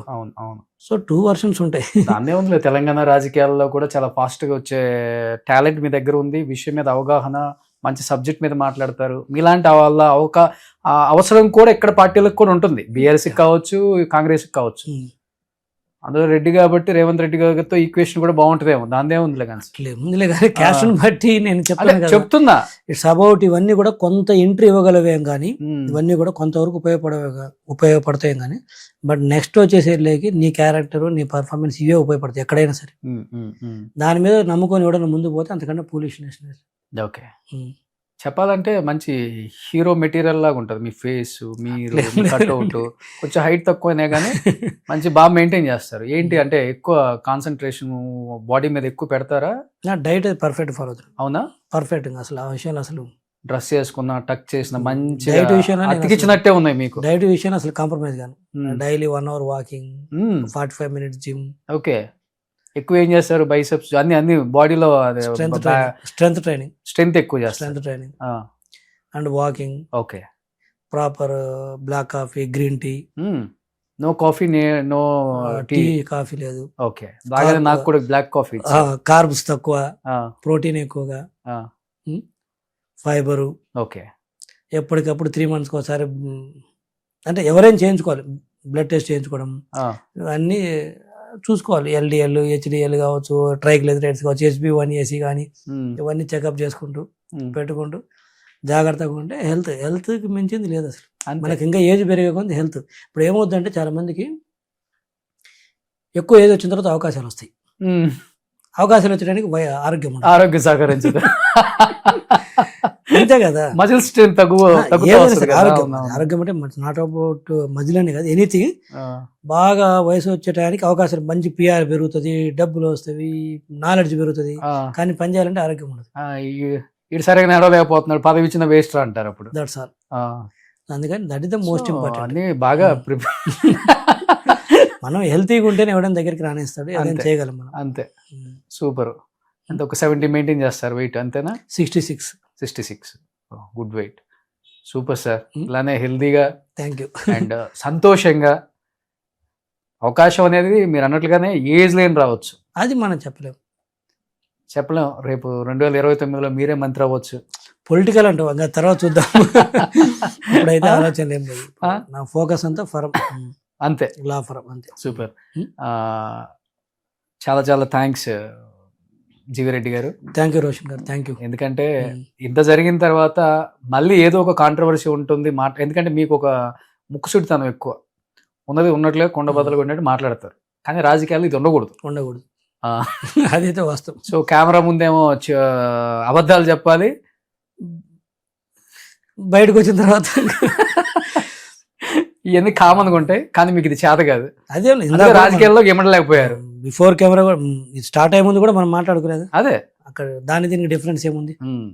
అది దాన్నే ఉందిలే, ఎక్స్పీరియన్స్ వస్తుంది చిన్నగా, అన్ని నేర్చుకుంటారు. ఇది కూడా ఒక మంచి ఎక్స్పీరియన్స్ అనుకోవటం లైఫ్ లో. నష్టపోయేది ఏమి ఉండదు, అంతే. ప్రతిదీ అనుభవం మనకి, అది యూజ్ అవుతుంది తప్పితే నష్టపోయేది ఏమి ఉండదు. కానీ మీలాంటి వ్యక్తులు రాజకీయాల్లో ఉండాలి సార్. కొంత మార్పు అయినా వస్తుంది, ఒక్కడి వల్ల మార్పు వస్తుంది నేను చెప్పదు. బయట కామెంట్లు చెప్పేవాళ్ళు 100 రకాల కామెంట్లు మాట్లాడతాడు, వీడి వల్ల పొడిచేది ఏముంది, పీకేది ఏముంది, రకరకాలుగా మాట్లాడతారు మన గురించి. ఒక మంచి మాట్లాడేవాడి గురించి కూడా చెడు 100 మంది మాట్లాడతారు. అదే ప్రపంచం ఇష్టపడుతుంది, మన వాళ్ళు ఇష్టపడుతున్నారు. పాజిటివిటీ కన్నా నెగిటివిటీని బాగా ఎంకరేజ్ చేస్తున్నాము. దానివల్ల ఇట్లా ఏడ్చింది మన దేశం, మన రాష్ట్రాలు ఇట్లా ఏడ్చినాయి. మన పిల్లలు కూడా అంతే ఏడుస్తున్నారు. ఇప్పుడు మారుతున్న సొసైటీలో అట్లీస్ట్ మనమన్నా మారటానికి ట్రై చేస్తే మన పిల్లల బుద్ధులన్నా మారుతాయి. మీరు చెప్పారు కదా రకరకాల కల్చర్లు వస్తున్నాయి. అబ్బా, ఆ కల్చర్లు మారాలంటే ముందు మనలో మార్పు రావాలి. అది రావాలనే కోరుకుందాం. మీరు సినిమా హీరోగా రండి. మనకొద్దు సార్ అవన్నీ. సో థ్యాంక్ యూ అండి, thank you so much. And మంచి చేయాలి అనే ఒక చిన్న థాట్ మీలాంటి వాళ్ళకు ఉన్నప్పుడు రాజకీయాల్లో ఉంటే మంచిదండి. చిన్న మార్పు, పెద్ద మార్పు రావాలంటే ఏదో జరగక్కర్లేదు సార్. ఒక చిన్న మిరాకిల్ ఏదో ఒకటి జరుగుతుంది అంటారు కదా, అది జరగటానికి 2029 నాంది పలకొచ్చాము. దాందే ఉంది. అందరం కలిసికట్టుగా పనిచేద్దాం. రాష్ట్రాన్ని కాకపోయినా 10 మందిని మార్చే మంచి అవకాశం మనకి రావాలని కోరుకుందామని మనస్ఫూర్తిగా అనుకుంటున్నాను.